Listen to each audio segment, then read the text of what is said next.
Hi നമസ്കാരം. അപ്പോൾ കമ്പനിയുടെ LGSൻ്റെ സിലബസ് ബേസ്ഡ് ക്ലാസ്സാണ് നടന്നുകൊണ്ടിരിക്കുന്നത്. അതിൻ്റെ അകത്ത് നമ്മളിപ്പം നോക്കുന്നത് 7ാം ക്ലാസ്സാണ്. SCRT 7ാം ക്ലാസ്സിൻ്റെ 2ാം ഭാഗം. സാമൂഹ്യശാസ്ത്രത്തിൻ്റെ 1ാം ഭാഗം നമ്മൾ ചെയ്തതാണ്.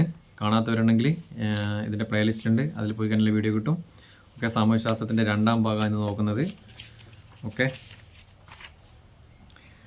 2ാം ഭാഗത്തിലെ പാഠഭാഗത്തിൻ്റെ പേര് സാമ്പത്തിക സ്രോതസ്സുകൾ എന്നുള്ള പാഠഭാഗമാണ് ഫസ്റ്റ് കേട്ടോ. ഓക്കെ, അതിൽ ഇമ്പോർട്ടൻ്റ് കാര്യം മാത്രമേ പറയുന്നുള്ളൂ. ഒഴിവാക്കാൻ പറ്റുന്നില്ല, ഒഴിവാക്കുന്നുണ്ട്. നിങ്ങൾ ഈ പറയുന്ന പോയിന്റ് ഒന്ന് പഠിച്ചു വെച്ചാൽ മതി. ഓക്കെ, ഒന്നാമത്തെ ചോദ്യം, സ്കൂളിലെ ഓരോ കുട്ടിയെയും സംബന്ധിക്കുന്ന എല്ലാ വിവരങ്ങളും ശേഖരിച്ച് രേഖപ്പെടുത്തുന്നതിനായി നടപ്പാക്കിയ പദ്ധതി ഏതാണ്? ഒന്നാമത്തെ ചോദ്യം, സ്കൂളിലെ ഓരോ കുട്ടിയുടെയും ഓരോ കുട്ടിയെയും പറ്റി സംബന്ധിക്കുന്ന എല്ലാ വിവരങ്ങളും ശേഖരിച്ച് രേഖപ്പെടുത്തുന്നതിനായി നടപ്പാക്കിയ പദ്ധതി ഏതാണ്? ഏത് പദ്ധതിയാ പറഞ്ഞോ? ചെറിയ ഗ്യാപ്പ് തരുന്നത്, ടൈം തരുന്നത് നിങ്ങൾക്ക് പറയാനാണ്, നിങ്ങൾക്ക് ആലോചിക്കാനാണേ. ഓക്കെ, സമ്പൂർണ്ണയാണ് കേട്ടോ. സമ്പൂർണ്ണ. ഓക്കെ, ഒന്നുകൂടി പറയാം. സ്കൂളിലെ ഓരോ കുട്ടിയെയും സംബന്ധിക്കുന്ന എല്ലാ വിവരങ്ങളും ശേഖരിച്ച് രേഖപ്പെടുത്തുന്നതിനായി നടപ്പാക്കുന്ന പദ്ധതിയാണ് സമ്പൂർണ്ണ. ഓക്കെ, അടുത്ത ചോദ്യം, പ്രകൃതി വിഭവങ്ങൾ നേരിട്ട് ഉപയോഗപ്പെടുത്തുന്ന പ്രവർത്തനങ്ങൾ ഉൾപ്പെടുന്ന മേഖല ഏത് മേഖലയാണ്? അതായത് പ്രകൃതി വിഭവങ്ങൾ നേരിട്ട് ഉപയോഗപ്പെടുത്തിയിട്ട് പ്രവർത്തിക്കുന്ന മേഖലകളെ ഏത് മേഖല എന്നറിയപ്പെടുന്നു? ഏത് മേഖലയാ? പ്രകൃതി വിഭവങ്ങൾ നേരിട്ട് ഉപയോഗപ്പെടുത്തി നടത്തുന്ന പ്രവർത്തനങ്ങൾക്ക് ഏത് മേഖല എന്നറിയപ്പെടുന്നു? ഏതാണ്? പ്രാഥമിക മേഖലയാണ്. പ്രാഥമിക മേഖല. ഓക്കെ, പ്രാഥമിക മേഖല. അടുത്ത ചോദ്യം, കൃഷിക്ക് ഏറ്റവും പ്രാധാന്യമുള്ളത് കൊണ്ട് പ്രാഥമിക മേഖല അറിയപ്പെടുന്ന മറ്റൊരു പേരാണ് ഏത് പേരാ? കൃഷിക്ക് ഏറ്റവും കൂടുതൽ പ്രാധാന്യമുള്ളത് കൊണ്ട് പ്രാഥമിക മേഖല അറിയപ്പെടുന്ന മറ്റൊരു പേരാണ് കാർഷിക മേഖല കേട്ടോ. കാർഷിക മേഖല എന്നറിയപ്പെടും. ഓക്കെ, അടുത്ത ചോദ്യം, പ്രാഥമിക മേഖലയിലെ ഉൽപ്പന്നങ്ങൾ അസംസ്കൃത വസ്തുക്കളായി ഉപയോഗിച്ച് പുതിയ ഉൽപ്പന്നങ്ങൾ ഉണ്ടാക്കുന്ന മേഖല ഏത് പേരിൽ അറിയപ്പെടുന്നു? അതായത് പ്രാഥമിക മേഖലയിലെ ഉൽപ്പന്നങ്ങൾ അസംസ്കൃത വസ്തുവായി ഉപയോഗിച്ച് പുതിയ ഉൽപ്പന്നങ്ങൾ ഉണ്ടാക്കുന്ന മേഖലയാണ് ഏതാ? ദ്വിതീയ മേഖലയാണ്. ദ്വിതീയ മേഖല. ഓക്കെ, ദ്വിതീയ മേഖല എന്നറിയപ്പെടും. വ്യാവസായിക മേഖല എന്നറിയപ്പെടുന്നത് ഏത് മേഖലയാണ്? വ്യാവസായിക മേഖല എന്നറിയപ്പെടുന്നത് ഈ ദ്വിതീയ മേഖലയാണ്. ഓക്കെ, പ്രാഥമിക മേഖലയിലെ ഉൽപ്പന്നങ്ങൾ ഉപയോഗിച്ച്, അതായത് പ്രാഥമിക മേഖലയിലെ അസംസ്കൃത വസ്തുക്കൾ ഉപയോഗിച്ച് പുതിയ ഉൽപ്പന്നങ്ങൾ ഉപയോഗിക്കുന്നതാണ് ദ്വിതീയ മേഖല. ആ ദ്വിതീയ മേഖല അറിയപ്പെടുന്നതാണ് വ്യാവസായിക മേഖല. അത്രയേ ഉള്ളൂ. അടുത്തത്, പ്രാഥമിക ദ്വിതീയ മേഖലകളിലെ ഉൽപ്പന്നങ്ങൾ സംഭരിക്കുന്നതും വിതരണം ചെയ്യുന്നതുമായ മേഖല ഏത് മേഖലയാണ്? ഏത് മേഖല? പ്രാഥമിക ദ്വിതീയ മേഖലകളിലെ ഉൽപ്പന്നങ്ങൾ സംഭരിക്കുന്നതും വിതരണം ചെയ്യുന്നതുമായ മേഖലയാണ് സേവന മേഖല കേട്ടോ. സേവന മേഖലയാണ്. സേവന മേഖല. ഓക്കെ, സേവന പ്രവർത്തനങ്ങളെല്ലാം ചേർന്ന മേഖല അറിയപ്പെടുന്നതാണ് ഏതാ? ഈ സേവന മേഖലക്ക് വേറൊരു പേര് കൂടി ഉണ്ട്, അതായി പറയുന്നത് സേവന പ്രവർത്തനങ്ങൾ. അതായത് സേവന പ്രവർത്തനങ്ങൾ ഏതല്ല? വിദ്യാഭ്യാസം വരുന്നുണ്ട്, ഗതാഗതം വരുന്നുണ്ട്, IT വരുന്നുണ്ട്, ബാങ്കിങ് വരുന്നുണ്ട്. ഇതെല്ലാം സേവന മേഖലയാണ്. ഇതെല്ലാം കൂടി പറയുന്ന പേരാണ് തൃതീയ മേഖല കേട്ടോ. തൃതീയ മേഖലയാണ്. തൃതീയ മേഖല എന്നറിയപ്പെടുന്നു. ഓക്കെ, സേവന മേഖല എന്നറിയപ്പെടുന്ന മേഖലയാണ് തൃതീയ മേഖല. പറഞ്ഞു. ഓക്കെ, അടുത്ത ചോദ്യം, പ്രാഥമിക ദ്വിതീയ തൃതീയ മേഖലകളിൽ ഉൾപ്പെടുന്ന സാമ്പത്തിക പ്രവർത്തനങ്ങളെ വർഗീകരിച്ചത് ഏതാ? CS ആണ്. CS. ഓക്കെ, സെൻട്രൽ സ്റ്റാറ്റിസ്റ്റിക്കൽ ഓഫീസാണ്. Central statistical office. ഓക്കെ, ഒന്നുകൂടി പറയാം. പ്രാഥമിക ദ്വിതീയ തൃതീയ മേഖലകളിൽ ഉൾപ്പെടുന്ന സാമ്പത്തിക പ്രവർത്തനങ്ങളെ വർഗീകരിച്ചത് CS ആണ്. CSO എന്ന് പറഞ്ഞാൽ സെൻട്രൽ സ്റ്റാറ്റിസ്റ്റിക്കൽ ഓഫീസാണ്. ഓക്കെ, അതിൻ്റെ പ്രധാന ചുമതല നമ്മളതും വരില്ല. ഓക്കെ, അടുത്ത ചോദ്യമാണ്, തൊഴിൽ ലഭ്യത കൂടുതലുള്ള മേഖല ഏതാ? തൊഴിൽ ലഭ്യത കൂടുതലുള്ള മേഖല ഏതാണ്? ഏത് മേഖലയാണ് തൊഴിൽ ലഭ്യത കൂടുതൽ? ഏതാ? തൊഴിൽ ലഭ്യത കൂടുതലുള്ള മേഖലയാണ് പ്രാഥമിക മേഖലയാണ്. ഓക്കെ, തൊഴിൽ ലഭ്യത കൂടുതലുള്ള മേഖലയാണ് പ്രാഥമിക മേഖല. ഓക്കെ,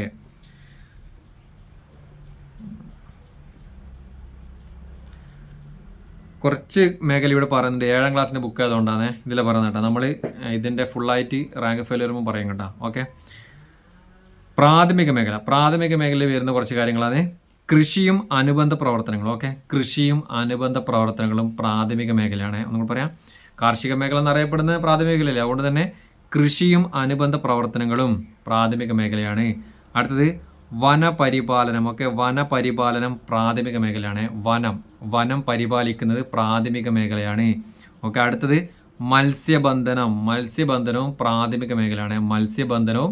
പ്രാഥമിക മേഖലയാണ്. ഓക്കെ, അടുത്തത് ഖനനം. ഖനനം പ്രാഥമിക മേഖലയാണ്. ഖനനം പ്രാഥമിക മേഖല. ഒന്നുകൂടി പറയാം, പ്രാഥമിക മേഖല വരുന്നതാണ് കൃഷിയും അനുബന്ധ പ്രവർത്തനങ്ങളും. ഓക്കെ, വനപരിപാലനം.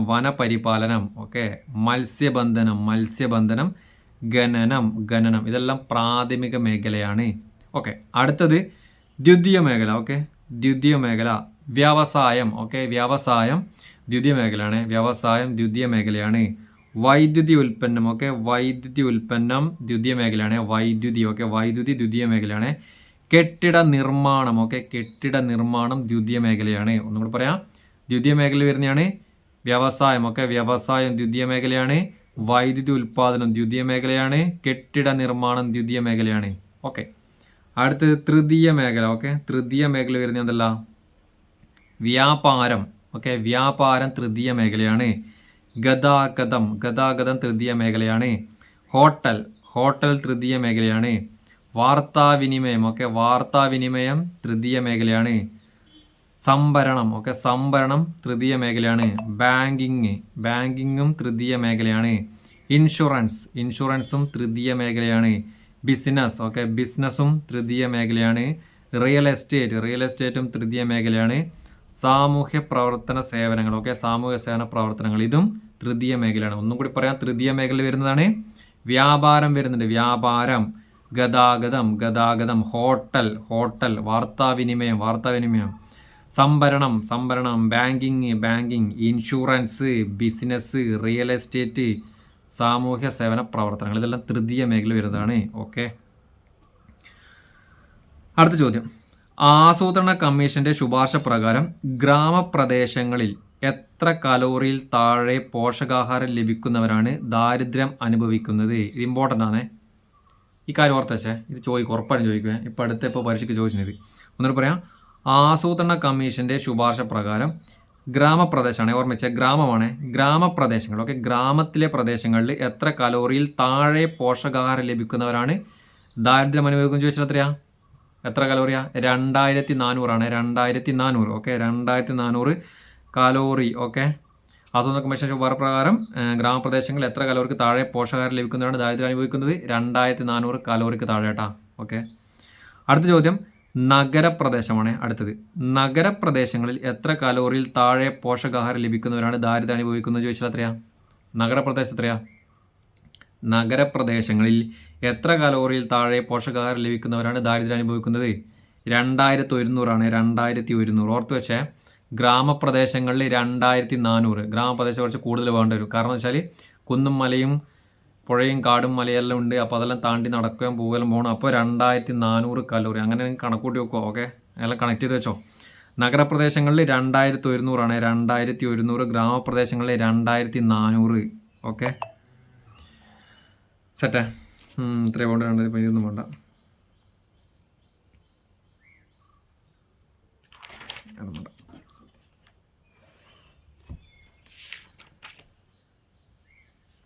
ഓക്കെ, ഇത് വേണം. അടുത്ത ചോദ്യം, എല്ലാ ജനങ്ങൾക്കും എല്ലാ കാലത്തും സജീവവും ആരോഗ്യവുമര അതായത് എല്ലാ ജനങ്ങൾക്കും എല്ലാ കാലത്തും സജീവവും ഓക്കെ ആരോഗ്യകരവുമായ ജീവിതം നയിക്കുന്നതിന് ആവശ്യമായത്ര പോഷകപ്രധാനമായ ഭക്ഷണം ലഭിക്കുന്നതിനുള്ള ഭൗതികവും സാമ്പത്തികവുമായ പ്രാപ്തി ഉറപ്പുവരുത്തുന്ന അവസ്ഥ ഏത് പേരിൽ അറിയപ്പെടുന്നു? കുറച്ച് റിസ്ക്കാതെ വായിച്ചെടുക്കാൻ പറയാവുന്ന കൂടി. എല്ലാ ജനങ്ങൾക്കും എക്കാലത്തും എല്ലാ കാലത്തും സജീവവും അതായത് ഫുൾ ടൈം സജീവമായിട്ടും ആരോഗ്യമുള്ളതുമായ ജീവിതം നയിക്കുന്നതിന് ആവശ്യമായത്ര പോഷകപ്രധാനമായ ഭക്ഷണം ലഭിക്കുന്നതിനുള്ള ഭൗതികവും സാമ്പത്തികവുമായ പ്രാപ്തി ഉറപ്പുവരുത്തുന്ന അവസ്ഥ ഏത് പേരിൽ അറിയപ്പെടുന്നു? ഏതാ? അതിനാണ് ഭക്ഷ്യസുരക്ഷ എന്ന് പറയുന്നത്. ഭക്ഷ്യസുരക്ഷ എന്ന് പറയുന്നു. ഓക്കെ, അതിന് ഭക്ഷ്യസുരക്ഷ എന്ന് പറയുന്നത്.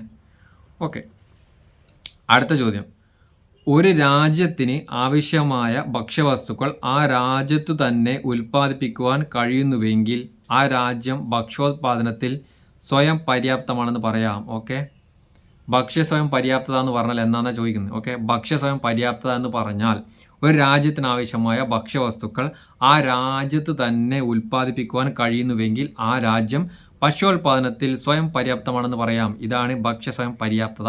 ഓക്കെ, ഓർത്ത് വെച്ചാൽ മതിയെ. അടുത്ത ചോദ്യം, നഗരങ്ങളിലെ തൊഴിൽ രഹിതർക്ക്, ഓക്കെ നഗരങ്ങളിലെ തൊഴിൽ രഹിതർക്ക് പ്രയോജനപ്പെടുത്തുന്നതും സ്വയം തൊഴിൽ പ്രോത്സാഹിപ്പിക്കുന്നതുമായുള്ള സർക്കാർ പദ്ധതി ഏതാണ്?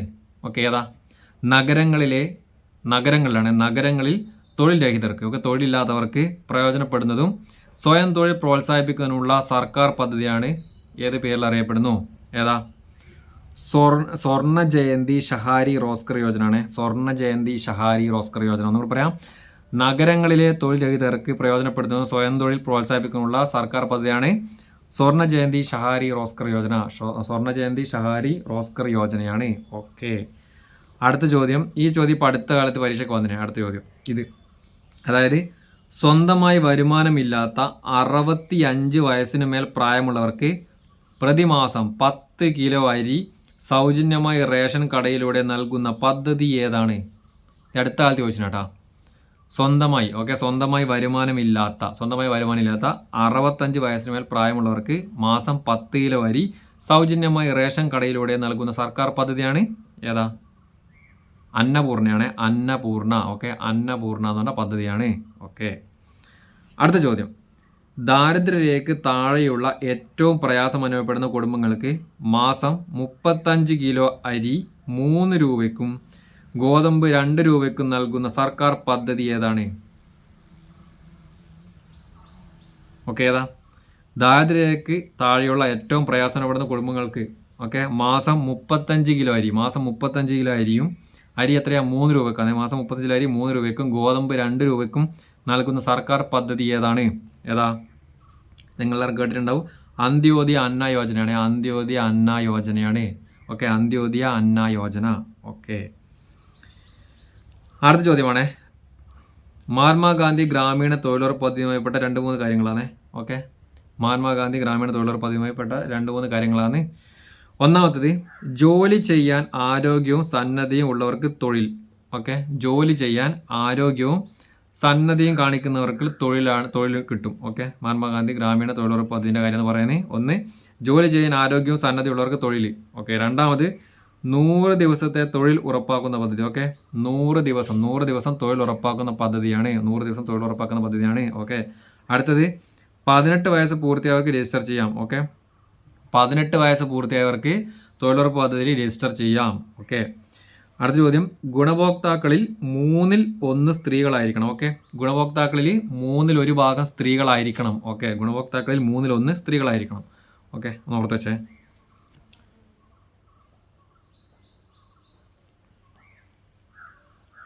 ഇതൊന്നും വേണ്ട, ഇത് വേണം. ഓക്കെ, എല്ലാ ഗവൺമെൻറ് എയ്ഡഡ് സ്കൂളുകളിലും 8ാം ക്ലാസ് വരെയുള്ള കുട്ടികൾക്ക് സ്കൂൾ മുഖേന പോഷക മൂല്യമുള്ള ആഹാരം ഉറപ്പുവരുത്തുന്ന പരിപാടി ഏതാണ്? ഏതാ? എല്ലാ ഗവൺമെൻറ് എയ്ഡഡ് സ്കൂളുകളിലും 8ാം ക്ലാസ് വരെ, ഓക്കെ 8ാം ക്ലാസ് വരെയുള്ള കുട്ടികൾക്ക് സ്കൂൾ മുഖേന പോഷക മൂല്യമുള്ള ആഹാരം ഉറപ്പുവരുന്ന പരിപാടിയാണ്. പരിപാടിക്ക് പേരെന്നാ? ഉച്ചഭക്ഷണ പരിപാടി എന്നാണ് അതിൻ്റെ പേര് കേട്ടോ. ഉച്ചഭക്ഷണ പരിപാടിയാണ്. ഉച്ചഭക്ഷണ പരിപാടി എന്നാണ് അതിൻ്റെ പേര് കേട്ടോ. ചിലപ്പോൾ ഇങ്ങനെ ചോദിക്കും, എന്നിട്ട് ഉച്ചക്കഞ്ഞി അങ്ങനെ മറ്റേ എഴുതിയിട്ടുണ്ടാവും. ഓക്കെ, ഉച്ചഭക്ഷണ പരിപാടിയാണ്. ഉച്ചഭക്ഷണ പരിപാടി. ഓക്കെ, അടുത്ത ചോദ്യം ഇമ്പോർട്ടൻ്റ് ആണ്. 6 വയസ്സിന് താഴെ പ്രായമുള്ള കുട്ടികൾ. ഓക്കെ, 6 വയസ്സിന് താഴെ പ്രായമുള്ള കുട്ടികൾ, ഗർഭിണികൾ കേട്ടോ, ഗർഭിണികൾ, മുലയൂട്ടുന്ന അമ്മമാർ എന്നിവർക്ക് അംഗനവാടികൾ മുഖേന പോഷകാഹാരം ലഭ്യമാകുന്ന പരിപാടി ഏതാണ്? ഇമ്പോർട്ടൻ്റ് ആണ്. എന്നിട്ട് പറയാം. 6 വയസ്സിൽ താഴെ പ്രായമുള്ള കുട്ടികൾ, ഗർഭിണികൾ, മുലയൂട്ടുന്ന അമ്മമാർ എന്നിവർക്ക് അംഗനവാടി മുഖേന പോഷകാഹാരം ലഭ്യമാകുന്ന പരിപാടി ഏത് പരിപാടിയാണ്? ഏതാ? ഓക്കെ, ഉത്തരം സംയോജിത ശിശു വികസന പരിപാടിയാണ്. സംയോജിത ശിശു വികസന പരിപാടിയാണ്. ഓക്കെ, സംയോജിത ശിശു വികസന പരിപാടി. ഓക്കെ,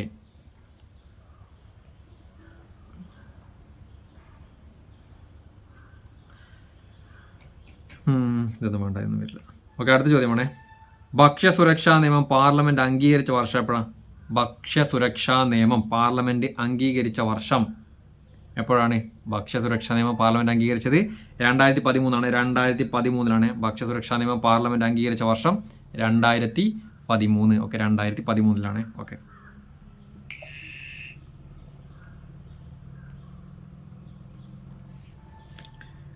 ഓക്കെ, അടുത്ത ചോദ്യം ഭൂപടങ്ങളുടെ പൊരുൾ തേടി. അടുത്ത പാടാണ്. അത് നമുക്ക് ഇതൊന്നും വരില്ല, നമുക്ക് ലോക ഭൂമിശാസ്ത്രം ഇല്ല, അതുകൊണ്ട് ഇത് ഒഴിവാക്കുക. ക്രിസ്റ്റഫർ കൊളംബസ് ഒന്നും വേണ്ട, കൊളംബസ്.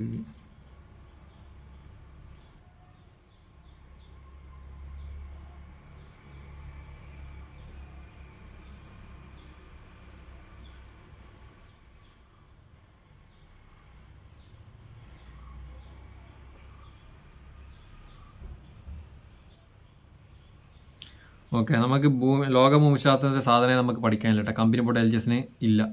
അതിൽ ഇമ്പോർട്ടൻ്റ് കാര്യം ജസ്റ്റ് ഞാൻ ചോദിക്കാം. ഓക്കെ,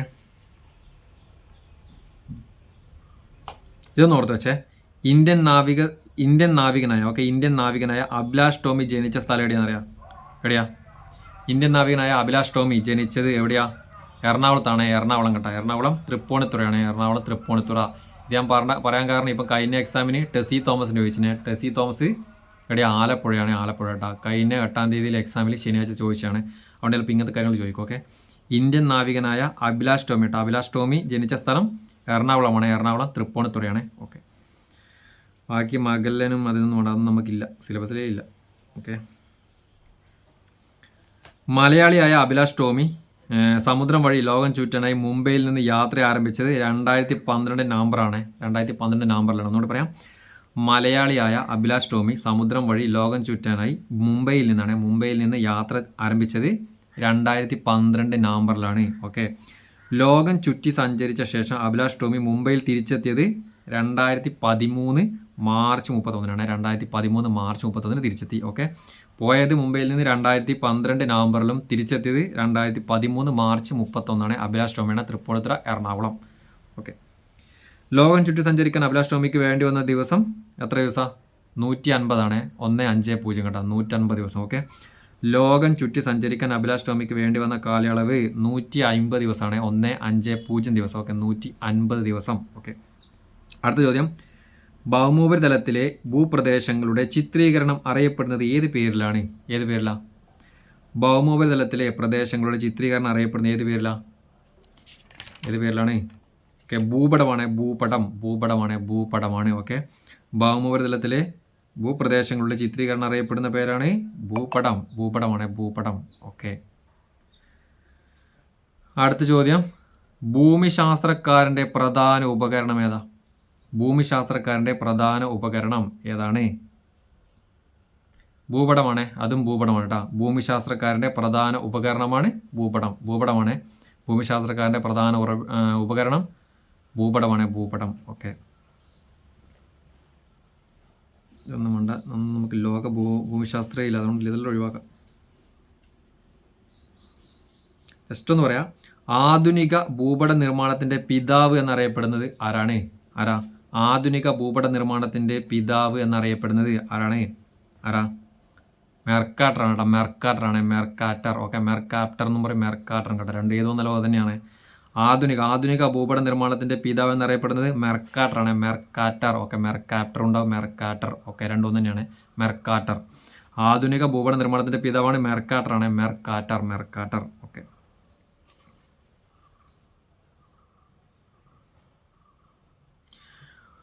വിവിധ ഭൂപടങ്ങൾ ചേർത്ത് ആദ്യമായി അറ്റ്ലസ് തയ്യാറാക്കിയത് ആരാ? ജസ്റ്റ് ഓർത്ത് വെച്ചാൽ വിവിധ ഭൂപടങ്ങൾ ചേർത്ത് ആദ്യമായി അറ്റ്ലസ് തയ്യാറാക്കിയത് ആരാണ്? എബ്രഹാം ഓർട്ടേലിയസ് ആണ്. ഓക്കെ, ഒന്നുകൂടി പറയാം. വിവിധ ഭൂപടങ്ങൾ ചേർത്ത് ആദ്യമായി അറ്റ്ലസ് തയ്യാറാക്കിയത് എബ്രഹാം ഓർട്ടേലിയസ് ആണ്. എബ്രഹാം ഓർട്ടേലിയസ് ആണ്. ഓക്കെ, അടുത്ത ചോദ്യം. ഭൂപടങ്ങൾ തയ്യാറാക്കുന്ന ശാസ്ത്രശാഖ ഏത് പേരിൽ അറിയപ്പെടുന്നു? ഇതൊന്ന് പഠിച്ചോട്ടാ. ഭൂപടങ്ങൾ തയ്യാറാക്കുന്ന ശാസ്ത്രശാഖ ഏത് പേരിൽ അറിയപ്പെടുന്നു? ഭൂപടങ്ങൾ തയ്യാറാക്കുന്ന ശാസ്ത്രശാഖയാണ് ഏത് പേരിൽ അറിയപ്പെടുന്നു? കാർട്ടോഗ്രാഫിയാണ്. ഓക്കെ, കാർട്ടോഗ്രാഫിയാണ്. ഭൂപടങ്ങൾ തയ്യാറാക്കുന്ന ശാസ്ത്രശാഖ അറിയപ്പെടുന്നത് കാർട്ടോഗ്രാഫി. ഓക്കെ, ഭൂപടങ്ങൾ തയ്യാറാക്കുന്ന ആളിനെ പറയുന്നത് എന്നാ കാർട്ടോഗ്രാഫർ. ഓക്കെ, കാർട്ടോഗ്രാഫർ എന്നറിയപ്പെടും. ഓക്കെ, ഭൂപടം തയ്യാറാക്കുന്ന ശാസ്ത്രശാഖ കാർട്ടോഗ്രാഫിയും ഭൂപടങ്ങൾ തയ്യാറാക്കുന്ന ആളിനെ പറയുന്നതാണ് കാർട്ടോഗ്രാഫർ എന്നറിയപ്പെടുന്നു. ഓക്കെ, ഏത് പടത്തിന് ഫ്രഞ്ച് പദത്തിന് വന്ന് അതൊന്നും വേണ്ട, അതൊന്നും ചോദിക്കുന്നില്ല. ഓക്കെ, അടുത്തത് വളരെ കുറച്ച് സവിശേഷതകൾ മാത്രം ഉൾപ്പെടുത്തി ഒരാളുടെ ഓർമ്മയിൽ നിന്നും ഒരു പ്രദേശത്തെ നോക്കിക്കൊണ്ട് വരച്ചെടുക്കുന്ന ചിത്രങ്ങളാണ് രേഖാചിത്രമാണ്. രേഖാചിത്രം കേട്ടോ. ഓക്കെ, ഒന്നുകൂടി പറയാം.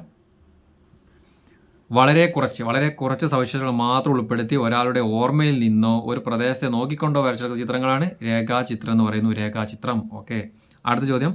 ഒരു പ്രദേശത്തിലെ വിവരങ്ങളെ സംബന്ധിച്ച കൃത്യമായ അളവുകൾ, അവയുടെ സ്ഥാനം എന്നിവ തിട്ടപ്പെടുത്തി തോതിൻ്റെയും ദിക്കിൻ്റെ അടിസ്ഥാനം തയ്യാറാക്കുന്ന സാധനം എന്നാണ് പ്ലാനാണ്. പ്ലാനുകളാണ്. ഒന്നും പറയാം. ഒരു പ്രദേശത്തിലെ വിവരങ്ങൾ സംബന്ധിച്ച കൃത്യമായ അളവുകൾ, അവയുടെ സ്ഥാനം എന്നിവ തിട്ടപ്പെടുത്തി തോതിൻ്റെയും ദിക്കിൻ്റെ അടിസ്ഥാനത്തിൽ തയ്യാറാക്കുന്നതാണ് പ്ലാനുകളാണ്. ഓക്കെ, ഭൂപടങ്ങളിൽ ആവശ്യമായ ഘടകങ്ങളാണ് തലക്കെട്ടുണ്ടാവും കേട്ടോ. തലക്കെട്ടുണ്ടാവും, തോതുണ്ടാവും, അംഗീകൃത നിറങ്ങളും ചിഹ്നങ്ങളും ഉണ്ടാവും ഭൂപടങ്ങളിൽ. ഓക്കെ, അക്ഷാംശ രേഖാംശ സ്ഥാനം ഉണ്ടാവും, ദിക്കുണ്ടാവും കേട്ടോ. ദിക്കുണ്ടാവും, സൂചികയുണ്ടാവും. ഇത്രയും കാര്യങ്ങൾ ഭൂപടത്തിൽ ആവശ്യമാണ്. ഓക്കെ, ഇക്കാര്യങ്ങൾ നമുക്ക് കുറവായിരിക്കും പരീക്ഷയ്ക്ക് വരുത്തുക, എന്നാലും ജസ്റ്റ് ഇത് അത്ര ഇമ്പോർട്ടൻ്റ് ആയി സാധനം. ഭൂപടത്തിൽ ചിത്രീകരിച്ചിരിക്കുന്ന പ്രദേശങ്ങൾ ഏതെന്നും ഭൂപടത്തിൻ്റെ ഉള്ളടക്കമെന്തെന്ന് സൂചിപ്പിക്കുന്നത് ഭൂപടത്തിൽ ചിത്രീകരിച്ചിരിക്കുന്ന പ്രദേശങ്ങൾ ഏതാണെന്നും ഭൂപടത്തിൻ്റെ ഉള്ളടക്കം എന്താണെന്ന് സൂചിപ്പിക്കുന്നത് ഉറപ്പായിട്ട് അതിൻ്റെ തലക്കെട്ടായിരിക്കും. ഓക്കെ, തലക്കെട്ട്. അടുത്തത്, ഭൂമിയിലെ രണ്ടു സ്ഥലങ്ങൾ തമ്മിലുള്ള അകലം ഭൂപടത്തിൽ ചിത്രീകരിക്കാൻ ഉപയോഗിക്കുന്ന ആനുപാതിക അകലത്തിന് പറയുന്ന പേരെന്താണ്? അതായത് ഭൂമിയിലെ രണ്ട് സ്ഥലങ്ങൾ തമ്മിലുള്ള അകലം ഭൂപടത്തിൽ ചിത്രീകരിക്കാൻ ഉപയോഗിക്കുന്നത് തോതാണ് കേട്ടോ. തോത്. ഓക്കെ, ഭൂമിയിൽ രണ്ട് സ്ഥലങ്ങൾ തമ്മിലുള്ള അകലം ഭൂപടത്തിൽ ചിത്രീകരിക്കാൻ ഉപയോഗിക്കുന്നത് അകലമാണ്, തോത്. ഓക്കെ, തോതുകൾ 3 രീതിയിലുണ്ട്. ഭൂപടത്തിൽ തോതുകൾ രേഖപ്പെടുത്തിയിരിക്കുന്ന 3 രീതികളാണ്. ഒന്ന് പ്രസ്താവന രീതി, ഒന്ന് ഭിന്നക രീതി, ഒന്ന് രേഖാരീതി. ഓക്കെ, ദിക്കുകൾ കണ്ടെത്താൻ ഉപയോഗിക്കുന്ന ഉപകരണം ഏതാണ്? ദിക്കുകൾ കണ്ടെത്താൻ ഉപയോഗിക്കുന്ന ഉപകരണമാണ് വടക്ക് നോക്കി യന്ത്രമാണ്. ഓക്കെ, ദിക്കുകൾ കണ്ടെത്താൻ ഉപയോഗിക്കുന്ന ഉപകരണം വടക്ക് നോക്കി യന്ത്രം. ഓക്കെ, ഇത് നമ്മൾ മുന്നേ പറഞ്ഞതാണ്. ഗ്ലോബിലും ഭൂപടത്തിലും കുറുകെ വരച്ചിരിക്കുന്ന രേഖകൾ ഏത് പേരിൽ അറിയപ്പെടുന്നു? ഇത് മുന്നേ നമ്മൾ കഴിഞ്ഞ വീഡിയോയിൽ ഏതെല്ലോ ക്ലാസ് പറഞ്ഞ. ഓക്കെ, ഗ്ലോബിലും ഭൂപടത്തിലും കുറുകെ വരച്ചിരിക്കുന്ന രേഖകൾ അറിയപ്പെടുന്നതാണ് അക്ഷാംശ രേഖയാണ്. ഓക്കെ, ഒന്ന് പറയാം.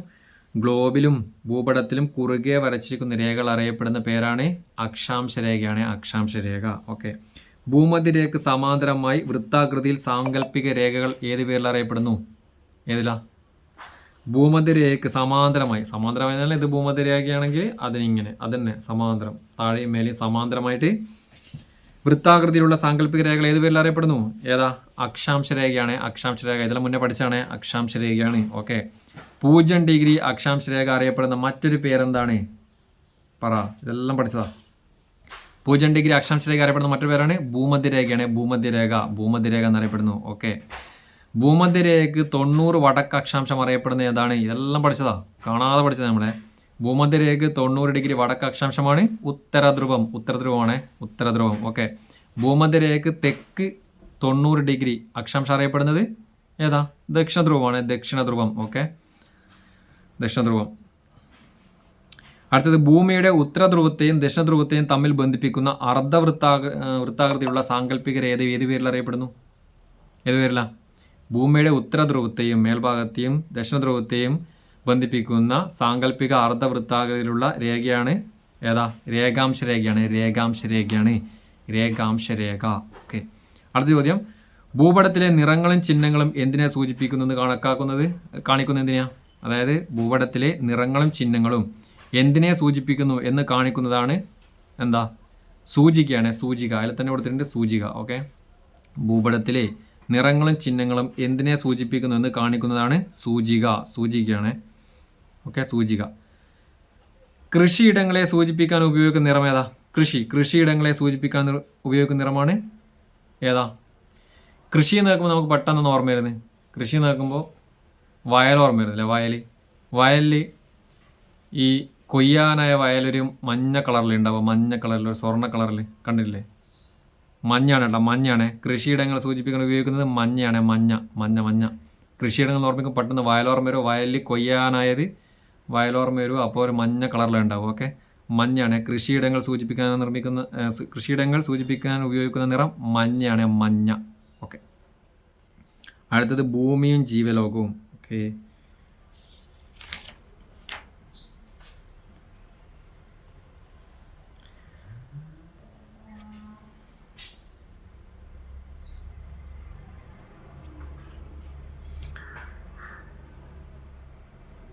ഓക്കെ, അടുത്ത ചോദ്യമാണ് ഭൂമിയിലെ കര, വായു, ജലം. ഓക്കെ, ഭൂമിയിലെ കര, വായു, ജലം എന്നിവ ഉൾക്കൊള്ളുന്ന മണ്ഡലങ്ങളാണ് ജൈവമണ്ഡലത്തിൻ്റെ നിലനിൽപ്പിന് ആധാരം. ഓക്കെ, ഭൂമിയിലെ കര, വായു, ജലം എന്നിവ ഉൾക്കൊള്ളുന്ന മണ്ഡലങ്ങളാണ് ജൈവമണ്ഡലത്തിൻ്റെ നിലനിൽപ്പിന് ആധാരം. ഒക്കെ അത് പറഞ്ഞതാണ്.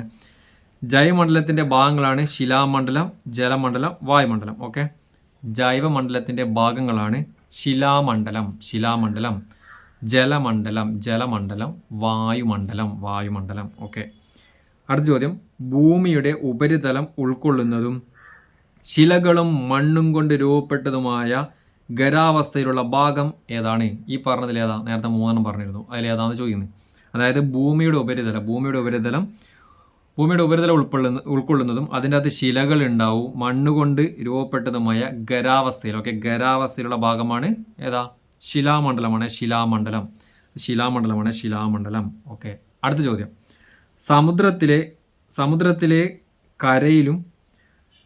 സമുദ്രത്തിലെ കരയിലും വായുവിലും ഒക്കെയായി കാണപ്പെടുന്ന ജലമെല്ലാം ചേർന്നതാണ്. അതായത് സമുദ്രത്തിലായാലും ടൈപ്പിംഗ് മെഷീൻ ഇടാം. ഓക്കെ, സമുദ്രത്തിലായാലും കരയിലായാലും വായുവിലായാലും എവിടെയായാലും ജലമെല്ലാം, എല്ലാ തരത്തിലുള്ള ജലങ്ങളും കാണപ്പെടുന്നത് ഏത് മണ്ഡലമാണ്? ഏതായിരിക്കും? അതിൽ തന്നെ ആൻസർ ഉണ്ട്, ചോദ്യം തന്നെ ഉണ്ട്. ഓക്കെ, ജലമണ്ഡലം.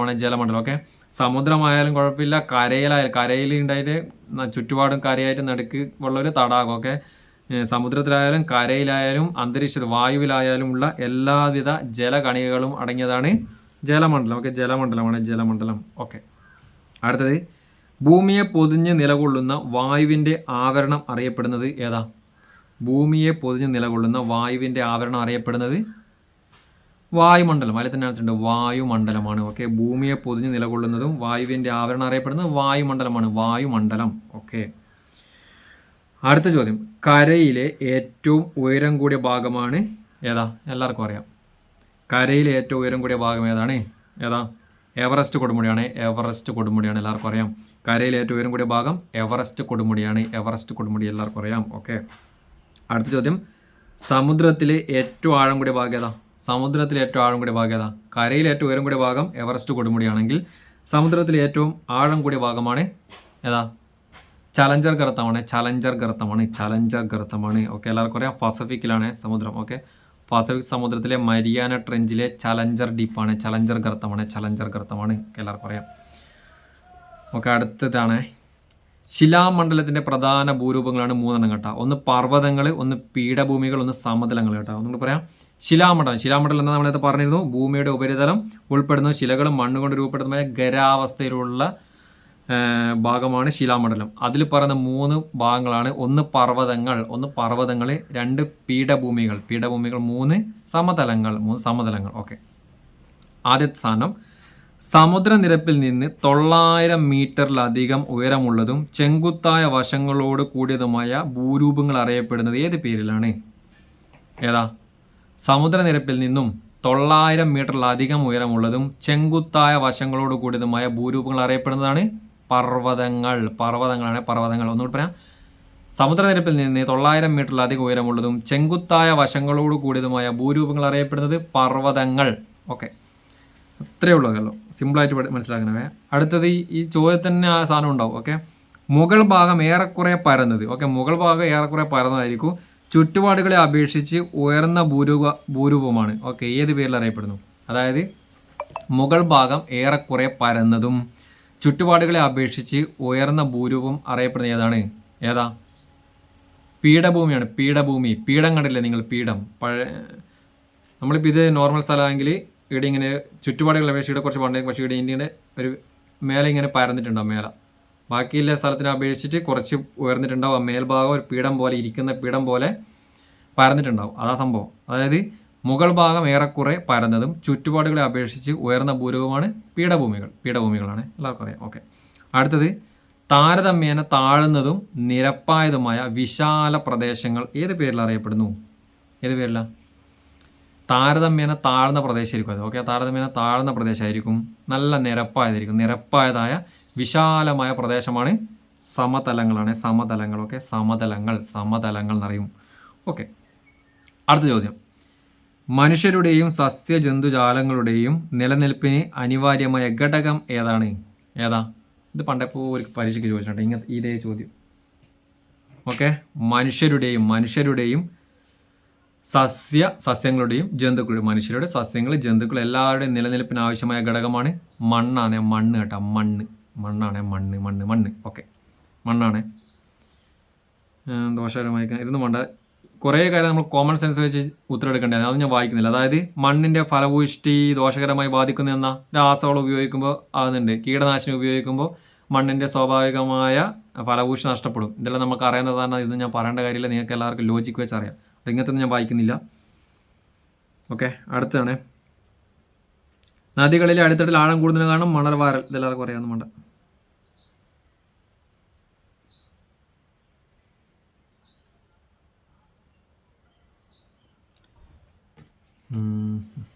ഓക്കെ, അടുത്ത ചോദ്യമാണേ. മഴവെള്ളം ഭൂമിയിലേക്ക് താഴ്ന്നിറങ്ങുന്ന സ്വാഭാവിക ഇടങ്ങൾ ഏതാ?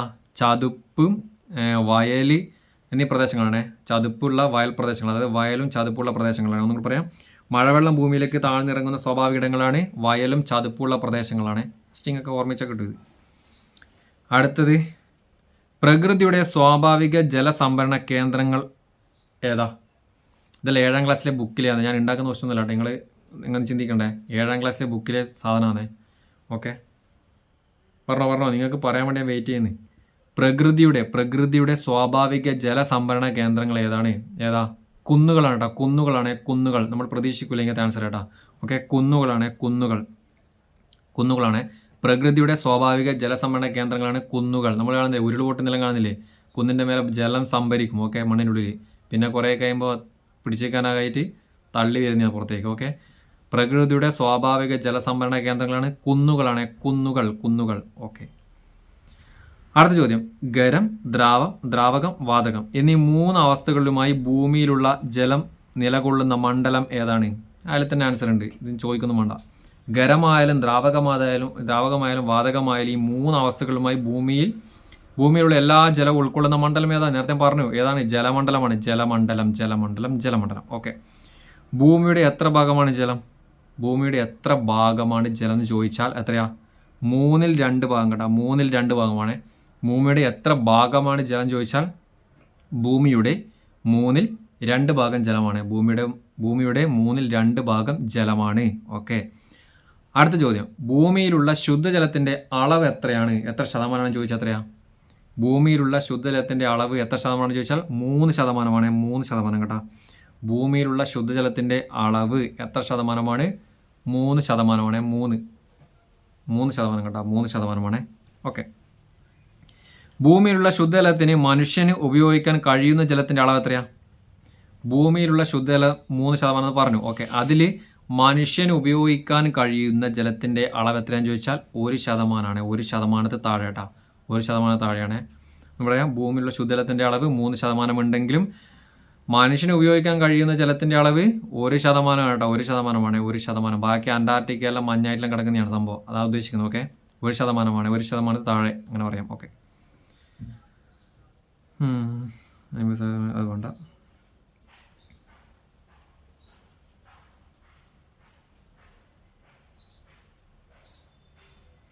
ഓക്കെ, അടുത്ത ചോദ്യമാണ്. ഭൂമിയെ ഒരു പുതപ്പ് പോലെ പൊതിഞ്ഞ് സംരക്ഷിക്കുന്ന വാതക പാളി ഏതാണ്? ഇപ്പോൾ പറഞ്ഞ കാര്യമാണ്. ഏതാ? അന്തരീക്ഷമാണ്. അന്തരീക്ഷം എന്ന് പറഞ്ഞാൽ വായുമണ്ഡലം. ഓക്കെ, ഭൂമി ഒരു പുതപ്പ് പോലെ പൊതിഞ്ഞ് സംരക്ഷിക്കുന്ന വാതക പാളിയാണ് അന്തരീക്ഷം, വായുമണ്ഡലം. ഓക്കെ, വായുമണ്ഡലം എന്ന് പറയും അന്തരീക്ഷത്തിന്. ഓക്കെ, അതാ സംഭവം. വായുവിൻ്റെ സ്വാഭാവിക സംരചനയ്ക്ക് മാറ്റമുണ്ടാകുന്ന തരത്തിൽ വായു മലിനീകരണം ഇതൊന്നും വേണ്ട, ഇതെല്ലാം നിങ്ങൾക്ക് കിട്ടുന്നേ. അന്തരീക്ഷത്തിന്റെ പ്രയോജനങ്ങൾ ഇതൊന്നും പറയണ്ടല്ലോ, ഇതിൽ നിങ്ങൾക്ക് എല്ലാവർക്കും അറിയില്ലേ, കോമൺ സെൻസ് വെച്ച് കിട്ടുക. അന്തരീക്ഷത്തിന്റെ പ്രയോജനങ്ങൾ എന്നല്ല, വായു നൽകുന്നു, പ്രാണവായു നൽകുന്നു, മഴ മഞ്ഞ് തുടങ്ങിയ കാലാവസ്ഥ പ്രതികരണങ്ങൾ ഉണ്ടാകുന്നു, ഓക്കെ. സസ്യങ്ങൾക്ക് ആവശ്യമായ കാർബൺ ഡൈ ഓക്സൈഡ് ഇതൊന്നും വേണ്ട, ഇതെല്ലാം നമുക്കൊരു കോമൺ സെൻസ് വെച്ചാൽ കിട്ടും. ഓക്കെ.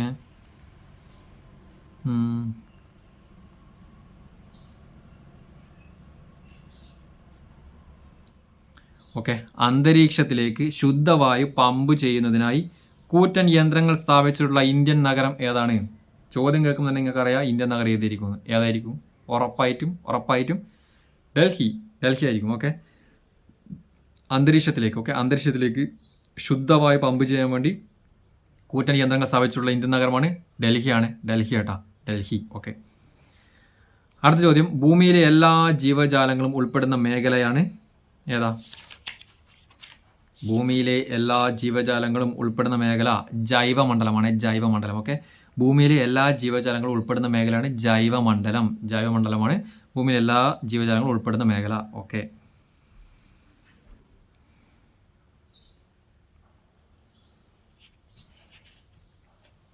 അടുത്തത് ഇതൊന്നും വേണ്ട. ധാതു ലവണങ്ങൾ ലഭ്യമാകുന്ന എവിടെ നിങ്ങൾക്ക് അറിയില്ലേ? ധാതു ലവണങ്ങൾ ലഭ്യമാകുന്ന ഏത് മണ്ഡലത്തിൽ നിന്നാ ധാതു ലവണം കിട്ടുക? ഏതാ? ശിലാമണ്ഡലം. ഓക്കെ. ശിലാമണ്ഡലത്തിൽ നിന്നാണ് ധാതു ലവണം കിട്ടുക. ഓക്കെ. ധാതുക്കൾ കിട്ടുന്ന കുഴിച്ചെടുക്കുന്ന എല്ലാം എടുക്കുന്നത് ശിലാമണ്ഡലത്തിൽ നിന്നാണ് ധാതു ലവണം കിട്ടുക. ഓക്കെ.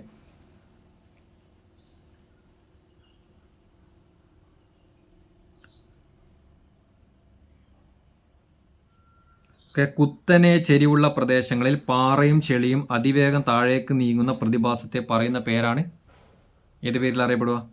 ഉരുൾപൊട്ടൽ. ഓക്കെ. ഉരുൾപൊട്ടൽ. ഒന്നുകൂടി പറയാം. കുത്തനെ ചെരിവുള്ള പ്രദേശങ്ങളിലെ പാറയും ചെളിയും അതിവേഗം താഴേക്ക് നീങ്ങുന്ന പ്രതിഭാസത്തെ പറയുന്ന പേര് ഉരുൾപൊട്ടലാണ്. ഉരുൾപൊട്ടൽ. ഓക്കെ. അമ്പൂരി ഉരുൾപൊട്ടൽ ഉണ്ടായ ജില്ല ഏതാണെന്ന് ചോദിച്ചാൽ തിരുവനന്തപുരമാണ്. അമ്പൂരി ഉരുൾപൊട്ടൽ തിരുവനന്തപുരത്താണ്. ഓക്കെ. വെണ്ണിയാനി ഉരുൾപൊട്ടൽ. ഓക്കെ. വെണ്ണിയാനി ഉരുൾപൊട്ടൽ ഇടുക്കിയിലാണ്. ഉരുൾപൊട്ടൽ ഉണ്ടായത് ഇടുക്കിയിൽ. ഓക്കെ. അടുത്തത് പുല്ലൂരാമ്പാറ. ഓക്കെ. പുല്ലൂരാമ്പാറ ഉരുൾപൊട്ടൽ ഉണ്ടായത് കോഴിക്കോടാണ്. കോഴിക്കോട്. ഓക്കെ. അടുത്തത് ചീയപ്പാറ ഉരുൾപൊട്ടൽ. ഓക്കെ. ചീയപ്പാറ ഉരുൾപൊട്ടൽ ഉണ്ടായത് ഇടുക്കിയിലാണ്. ഇടുക്കിയിൽ. ഓക്കെ. ഓക്കെ. മഴക്കാലത്ത് നദികൾക്ക് ഉൾക്കൊള്ളാനാവാത്തത്ര ജലം ഒഴുകിയെത്തുമ്പോൾ അവ കരകവിഞ്ഞൊഴുകുന്നത് വെള്ളപ്പൊക്കം എന്നറിയപ്പെടുന്നു. ഇങ്ങനത്തെ കുറേ ചോദ്യങ്ങളുണ്ട്, അത് ഞാൻ പറയുന്നില്ല. ഇതെല്ലാം നിങ്ങൾക്ക് അറിയാവുന്ന കാര്യമില്ല. അതായത് പ്രകൃതിയിലെ സ്വാഭാവികമായി ഉണ്ടാകുന്നത് മനുഷ്യന്റെ ജീവനും സ്വത്തിനും നാശകരവുമായ പ്രകൃതി പ്രതിഭാസങ്ങളാണ് പ്രകൃതി ദുരന്തങ്ങൾ. ഇതൊന്നും ചോദിക്കുന്നില്ലേ? എല്ലാം നമുക്ക് അറിയാവുന്ന കാര്യങ്ങളാണ്. ഓക്കെ. മഴക്കാലത്ത് നദികൾക്ക് ഉൾക്കൊള്ളാനാവാത്തത്ര ജലം ഒഴുകിയെത്തുമ്പോൾ അവ കരകവിഞ്ഞൊഴുകുന്നത് വെള്ളപ്പൊക്കം. ഓക്കെ. ഒന്നും ചോദിക്കുന്നില്ല, എല്ലാം നിങ്ങൾക്ക് അറിയാവുന്ന കാര്യമാണ്.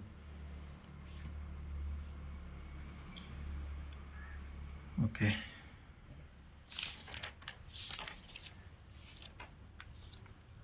അടുത്ത ചോദ്യമാണേ.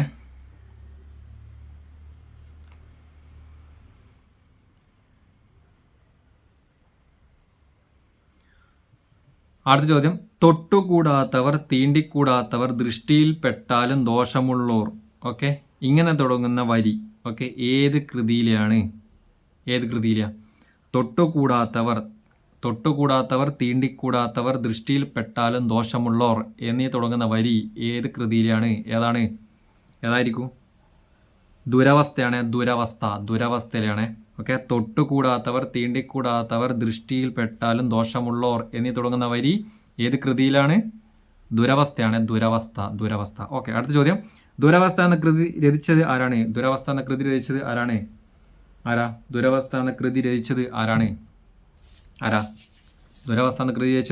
കുമാരനാശാനാണ്. ഓക്കെ. ദുരവസ്ഥ എന്ന കൃതി രചിച്ചത് കുമാരനാശാൻ. ഓക്കെ. അടുത്ത ചോദ്യം, കേരളത്തെ ഭ്രാന്താലയം എന്ന് വിശേഷിപ്പിച്ച സാമൂഹിക പരിഷ്കർത്താവ് ആരാണ്? അല്ല, മുന്നേ പഠിച്ചാൽ നമ്മൾ കേരളത്തെ ഭ്രാന്താലയം എന്ന് വിളിച്ചത് ആരാന്ന് ചോദിക്കുന്നത്? കേരളത്തെ ഭ്രാന്താലയം എന്ന് വിളിച്ചത് വിവേകാനന്ദനാണ്. സ്വാമി വിവേകാനന്ദനാണ്. ഓക്കെ. കേരളത്തെ ഭ്രാന്താലയം എന്ന് വിളിച്ചത് സ്വാമി വിവേകാനന്ദനാണ്. കേരളത്തെ ഭ്രാന്താലയം എന്ന് വിളിച്ചത്. ഓക്കെ. സിറ്റ്. ഇതൊന്നും വേണ്ട. ഇതിലെ കുറേ കാര്യം നമുക്ക് നവോത്ഥാനത്ത് പഠിക്കേണ്ട, അതുകൊണ്ട് ഇത് ഇവിടെ അങ്ങ് ഒഴിവാക്കാം. ഓക്കെ, ഇത് വേണം. എല്ലാ ജാതിയിൽപ്പെട്ടവർക്കും വെള്ളം കോരാൻ കിണറുകൾ കുഴിച്ച് അയിത്തം എന്ന ദുരാചാരത്തെ വെല്ലുവിളിച്ച സാമൂഹിക പരിഷ്കർത്താവാരാണ്? അതായത് ഇത്രയും വലിയ ഓർമ്മിക്കണ്ട. എല്ലാ ജാതിയിൽപ്പെട്ടവർക്കും വെള്ളം കുടിക്കാൻ വേണ്ടിയിട്ട്, വെള്ളം കോരാൻ വേണ്ടിയിട്ട് കിണർ കുഴിച്ചത് ആരാന്ന് ഓർമ്മിച്ചേട്ടാ. കിണർ കുഴിച്ചത് അത്രയേ ഉള്ളൂ, ഒരാളെ ഉള്ളത്. ആരാ? വൈകുണ്ഠസ്വാമിയാണ്. വൈകുണ്ഠസ്വാമി കേട്ടോ, വൈകുണ്ഠസ്വാമി. ഒന്നുകൂടി പറയാം. എല്ലാ ജാതിയിൽപ്പെട്ടവർക്കും വെള്ളം കോരാൻ കിണറുകൾ കുഴിച്ച് അയിത്തത്തെ എതിർത്ത സാമൂഹിക പരിഷ്കർത്താവ് ആരാണ്? വൈകുണ്ഠസ്വാമിയാണ്. വൈകുണ്ഠസ്വാമിയാണ്. ഓക്കെ, അടുത്ത ചോദ്യം. അവർണ സവർണ വ്യത്യാസമില്ലാതെ ഒരു പന്തിയിൽ ഇരുന്ന് ആഹാരം കഴിക്കുന്ന സമപന്തി ഭോജനം സംഘടിപ്പിച്ചതാരാണ്? ആരാ? അവർണർ സവർണർ എന്നീ വ്യത്യാസമില്ലാതെ ഒരു പന്തലിരുന്ന് ആഹാരം കഴിക്കുന്ന സമപന്തി ഭോജനം. ഓക്കെ, അത് ഓർമ്മിച്ചേ. സമപന്തി. ഇത് നമ്മൾ വേറെ ഡീറ്റെയിൽ ആയിട്ട് പഠിക്കും കേട്ടോ. സാറിന് കുറേ ഭോജനങ്ങളുണ്ട്. മിശ്ര ഭോജനം, സമപന്തി ഭോജനം, പന്തി ഭോജനം, സാർ ഡീറ്റെയിൽ ആയിട്ട് നോക്കട്ടോ. പിന്നെ ഓക്കെ, ഇപ്പം പഠിച്ചോ സമപന്തി ഭോജനം നടത്തിയാരാണ്? വൈകുണ്ഠസ്വാമിയാണ്. സമപന്തി ഭോജനം നടത്തിയത് വൈകുണ്ഠസ്വാമി കേട്ടോ, വൈകുണ്ഠസ്വാമി. ഓക്കെ, അടുത്ത ചോദ്യം. മേൽമുണ്ട് ധരിക്കാൻ നിരോധനത്തിനെതിരെ മേൽമുണ്ട് ധരിക്കൽ നിരോധനത്തിനെതിരെ ശബ്ദമുയർത്തിയ സാമൂഹിക പരിഷ്കർത്താവാണ്? വൈകുണ്ഠസ്വാമിയാണ്. മേൽമുണ്ട് ധരിക്കൽ നിരോധനത്തിനെതിരെ ശബ്ദമുയർത്തിയ സാമൂഹിക പരിഷ്കർത്താവാരാണ്? വൈകുണ്ഠസ്വാമി തന്നെ കേട്ടോ, വൈകുണ്ഠസ്വാമിയാണ്. മേൽമുണ്ട് ധരിക്കൽ നിരോധനത്തിനെതിരെ ശബ്ദമുയർത്തിയ സാമൂഹിക പരിഷ്കർത്താവ് വൈകുണ്ഠസ്വാമി തന്നെയാണ്, വൈകുണ്ഠസ്വാമി. ഓക്കെ, അടുത്ത ചോദ്യം. തിരുവിതാംകൂറിലെ അവർണ വിഭാഗത്തിൽപ്പെട്ട ചാന്നാർ സ്ത്രീകൾക്ക് മുട്ടിന് താഴെ എത്തും വിധം മുണ്ടുടുക്കാനും മേൽമുണ്ട് ധരിക്കാനുമുള്ള അവകാശത്തിനായി നടന്ന ലഹളയാണ് ഏത് പേരിൽ അറിയപ്പെടുന്നു? ഏത് പേരിലാ? തിരുവിതാംകൂറിൽ കേട്ടോ. തിരുവിതാംകൂറിൽ അവർണ വിഭാഗത്തിൽപ്പെട്ട ചാന്നാർ സ്ത്രീകളാണ്. ചാന്നാർ സ്ത്രീകൾക്ക് മുട്ടിന് താഴെ എത്തും വിധം മുണ്ടുടുക്കാനും മേൽമുണ്ട് ധരിക്കാനുള്ള അവകാശത്തിൽ നടന്ന ലഹളയാണ് ഏതാ? ചാന്നാർ ലഹളയാണ്. ചാന്നാർ ലഹള. ഓക്കെ, അടുത്ത ചോദ്യം. സാമൂഹ്യ പരിഷ്കരണ പ്രവർത്തനങ്ങൾക്ക് വേണ്ടി വൈകുണ്ഠസ്വാമി സ്ഥാപിച്ച സംഘടന ഏതാണ്? ഇതെല്ലാം മുന്നേ പഠിച്ചാണ് നമ്മൾ. ഏതാ? സാമൂഹിക പരിഷ്കരണ പ്രവർത്തനങ്ങൾക്ക് വേണ്ടി വൈകുണ്ഠസ്വാമികൾ സ്ഥാപിച്ച സംഘടനയാണ്. ഇതെന്നും പഠിക്കും കേട്ടോ. നമുക്ക് നവോത്ഥാനത്തിലെ ടോപ്പിക്കേ ഉണ്ട് പഠിക്കുക സിലബസിൽ. ഏതാ? സാമൂഹിക പരിഷ്കരണ പ്രവർത്തനങ്ങൾക്ക് വേണ്ടി വൈകുണ്ഠസ്വാമി സ്ഥാപിച്ച സംഘടനയാണ് സമത്വ സമാജമാണ്. ഓക്കെ, സമത്വ സമാജമാണ് സ്ഥാപിച്ചത്. ഓക്കെ, അടുത്ത ചോദ്യം. ഇടക്കിടക്ക് പരീക്ഷയ്ക്ക് വരുത്തുന്നതിന് പണ്ട് ബ്രിട്ടീഷ് ഭരണത്തോടുള്ള എതിർപ്പിനെ വെണ്ണീജ ഭരണം എന്ന് വിശേഷിപ്പിച്ച സാമൂഹിക പരിഷ്കർത്താവാരാണ്? ഓക്കെ, ബ്രിട്ടീഷ് ഭരണത്തോടുള്ള എതിർപ്പിനെ വെണ്ണീജ ഭരണം. ഓക്കെ, വെണ്ണീജൻ്റെ ഭരണം എന്ന് വിശേഷിപ്പിച്ചത് ആരാണ്? ആരാണ്? വൈകുണ്ഠസ്വാമി കേട്ടോ. വൈകുണ്ഠസ്വാമിയാണ് വിശേഷിപ്പിച്ചത്. ഒന്നുകൂടി പറയാം. ബ്രിട്ടീഷ് ഭരണത്തോടുള്ള എതിർപ്പിനെ വെണ്ണീജ ഭരണം എന്ന് വിശേഷിപ്പിച്ച സാമൂഹിക പരിഷ്കർത്താവാണ് വൈകുണ്ഠസ്വാമിയാണ്. ഓക്കെ, അടുത്ത ചോദ്യം. ഇതും ചോദിക്കണ്ട കേട്ടോ. വേല ചെയ്താൽ കൂലി കിട്ടണം എന്ന് ആഹ്വാനം ചെയ്ത സാമൂഹിക പരിഷ്കർത്താവ് ആരാണ്? ഇമ്പോർട്ടൻ്റ് ആണ് ഇതല്ലോ. ഓക്കെ, വേല ചെയ്താൽ കൂലി കിട്ടണം എന്ന് ആഹ്വാനം ചെയ്ത സാമൂഹിക പരിഷ്കർത്താവ് ആരാണ്? വൈകുണ്ഠസ്വാമി തന്നെയാണ്. ഓക്കെ, വേല ചെയ്താൽ കൂലി കിട്ടണം വൈകുണ്ഠസ്വാമിയാണ് പറഞ്ഞത്. ഓക്കെ, വേല ചെയ്താൽ കൂലി കിട്ടണമെന്ന് പറഞ്ഞത് വൈകുണ്ഠസ്വാമിയാണ്. ഓക്കെ, അടുത്ത ചോദ്യം.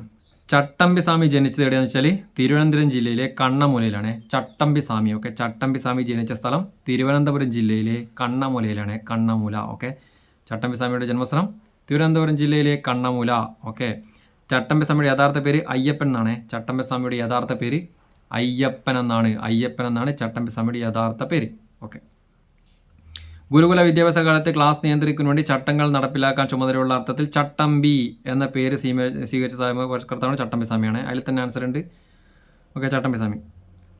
അധസ്ഥിതർക്ക് ക്ഷേത്രപ്രവേശനവും സഞ്ചാര സ്വാതന്ത്ര്യവും അനുവദിക്കണമെന്ന് വാദിച്ചതാണ് ചട്ടമ്പിസ്വാമി കേട്ടോ. ചട്ടമ്പിസ്വാമി പറഞ്ഞത് അധസ്ഥിതർക്ക് ക്ഷേത്രപ്രവേശനവും വേണം, സഞ്ചാര സ്വാതന്ത്ര്യവും വേണമെന്ന് അനുവദിക്കണമെന്ന് വാദിച്ചത് ചട്ടമ്പിസ്വാമിയാണ്. ഓക്കെ, അധസ്ഥിതരോടൊപ്പം മിശ്രഭോജനം. ഓക്കെ, മിശ്രഭോജനം നടത്തിയ സാമൂഹിക പരിഷ്കർത്താവാണ് ചട്ടമ്പിസ്വാമിയാണ്. ഒന്നുകൂടി പറയാം. അധസ്ഥിതരോടൊപ്പം മിശ്രഭോജനം നടത്തിയ സാമൂഹിക പരിഷ്കർത്താവാണ് ചട്ടമ്പിസ്വാമി. ഓക്കെ, സമപന്തി ഭോജനം നമ്മൾ പറഞ്ഞിരുന്നു. സമപന്തി ഭോജനം ആരാണ്? വൈകുണ്ഠസ്വാമിയാണ്. സമപന്തി ഭോജനം. ഓക്കെ, മിശ്രഭോജനം നടത്തിയതാരാണ്? ചട്ടമ്പിസ്വാമി. ഓക്കെ, അധസ്ഥിതരോടൊപ്പം മിശ്രഭോജനം നടത്തിയത് ചട്ടമ്പിസ്വാമിയാണ്. ഓക്കെ, അടുത്തത് ബ്രാഹ്മണ മേധാവിത്വത്തെ എതിർത്ത നവോത്ഥാന നായകനാണ് ചട്ടമ്പിസ്വാമി. ബ്രാഹ്മണ മേധാവിത്വത്തെ എതിർത്ത നവോത്ഥാന നായകനാണ് ചട്ടമ്പിസ്വാമി. ഓക്കെ, ബ്രാഹ്മണം ബ്രാഹ്മണ മേധാവിത്വം. ബ്രാഹ്മണ മേധാവിത്വത്തെ എതിർത്ത നവോത്ഥാന നായകനാണ് ചട്ടമ്പിസ്വാമി. ഓക്കെ, ഈ രണ്ട് കൃതികൾ ഓർമ്മിച്ച് വെച്ചേ. ചട്ടമ്പിസ്വാമിൻ്റെ രണ്ട് കൃതികൾ ജസ്റ്റ് ഒന്ന് ഓർമ്മിച്ചോ. വേദാധികാര നിരൂപണവും പ്രാചീന മലയാളവും. ഇതന്നെ ഇടക്കിടക്ക് ചോദിക്കില്ല കേട്ടോ. ഇത് SCRT ഇല്ല, അങ്ങനെ ഇതിലുണ്ട്. കുറേ ബുക്കുകളുണ്ട്, പക്ഷേങ്കിൽ ഇത് ഓർമ്മിച്ച് നോക്കണേ. വേദാധികാര നിരൂപണം. ഓക്കെ, ചട്ടമ്പിസ്വാമിയുടെ കൃതികളിൽ ഒന്നാണ് വേദാധികാര നിരൂപണം. അടുത്തത് പ്രാചീന മലയാളം. പ്രാചീന മലയാളം. ഓക്കെ, വേദാധികാര നിരൂപണവും പ്രാചീന മലയാളവും ചട്ടമ്പിസ്വാമിയുടെ കൃതിയാണ്. ചട്ടമ്പിസ്വാമിയുടെ കൃതിയാണ്. ഓക്കെ, അടുത്ത ചോദ്യം. വിദ്യയും വിത്തവും ഉണ്ടെങ്കിലേ മനുഷ്യ പുരോഗതി സാധ്യമാകൂ എന്ന് വിശ്വസിച്ച സാമൂഹിക പരിഷ്കർത്താവാരാണ്? ആരാ? വിദ്യയും. ഓക്കെ, വിദ്യയും വിത്തവും ഉണ്ടെങ്കിലേ മനുഷ്യ പുരോഗതി സാധ്യമാകൂ എന്ന് വിശ്വസിച്ച സാമൂഹിക പരിഷ്കർത്താവാണ് ചട്ടമ്പിസ്വാമിയാണ്. ചട്ടമ്പിസ്വാമിയാണ്. ഓക്കെ, വിദ്യയും വിത്തവും ഉണ്ടെങ്കിലേ മനുഷ്യ പുരോഗതി സാധ്യമാകുമെന്ന് വിശ്വസിച്ചത് ചട്ടമ്പിസ്വാമിയാണ്. ചട്ടമ്പിസ്വാമിയാണ്. ഓക്കെ, ചട്ടമ്പിസ്വാമിയുടെ സമാധി സ്ഥലം എവിടെയാ? ചട്ടമ്പിസ്വാമിയുടെ സമാധി സ്ഥലം എവിടെയാ? ചട്ടമ്പിസ്വാമിയുടെ സമാധി സ്ഥലം പന്മനയാണ്. പന്മന, കൊല്ലം. കൊല്ലം ജില്ലയിലെ പന്മനയിലാണ് ചട്ടമ്പിസ്വാമിയുടെ സമാധി സ്ഥലം. ഓക്കെ, ചട്ടമ്പിസ്വാമികളുടെ സമാധി സ്ഥലം പന്മനയാണ്. പന്മന കൊല്ലം ജില്ലയാണ്. കൊല്ലം ജില്ല പന്മന. ഓക്കെ, എടാ ഇതെല്ലാം നമുക്ക് അപ്പുറം നവോത്ഥാനത്തിൽ പഠിക്കേണ്ട കേട്ടോ. ഇപ്പം നിങ്ങൾ പഠിച്ചു പോയാൽ ആടെ എളുപ്പമായിരിക്കുമേ. ഓക്കെ, SCRT പോയിന്റ് ആട്ടോ ഇതെല്ലാം. അടുത്ത ശ്രീനാരായണ ഗുരുവിൻ്റെ കുറച്ച് വചനങ്ങൾ പറയുന്നുണ്ട്, ഓർത്ത് വെച്ചേ. ഒരു ജാതി, ഒരു മതം, ഒരു ദൈവം മനുഷ്യന്. എല്ലാവർക്കും അറിയാം. ശ്രീനാരായണ ഗുരുവിൻ്റെ വചനങ്ങളാണ് കുറച്ച് പറയുന്നത്. ജസ്റ്റ് ഓർത്ത് വെച്ചോ.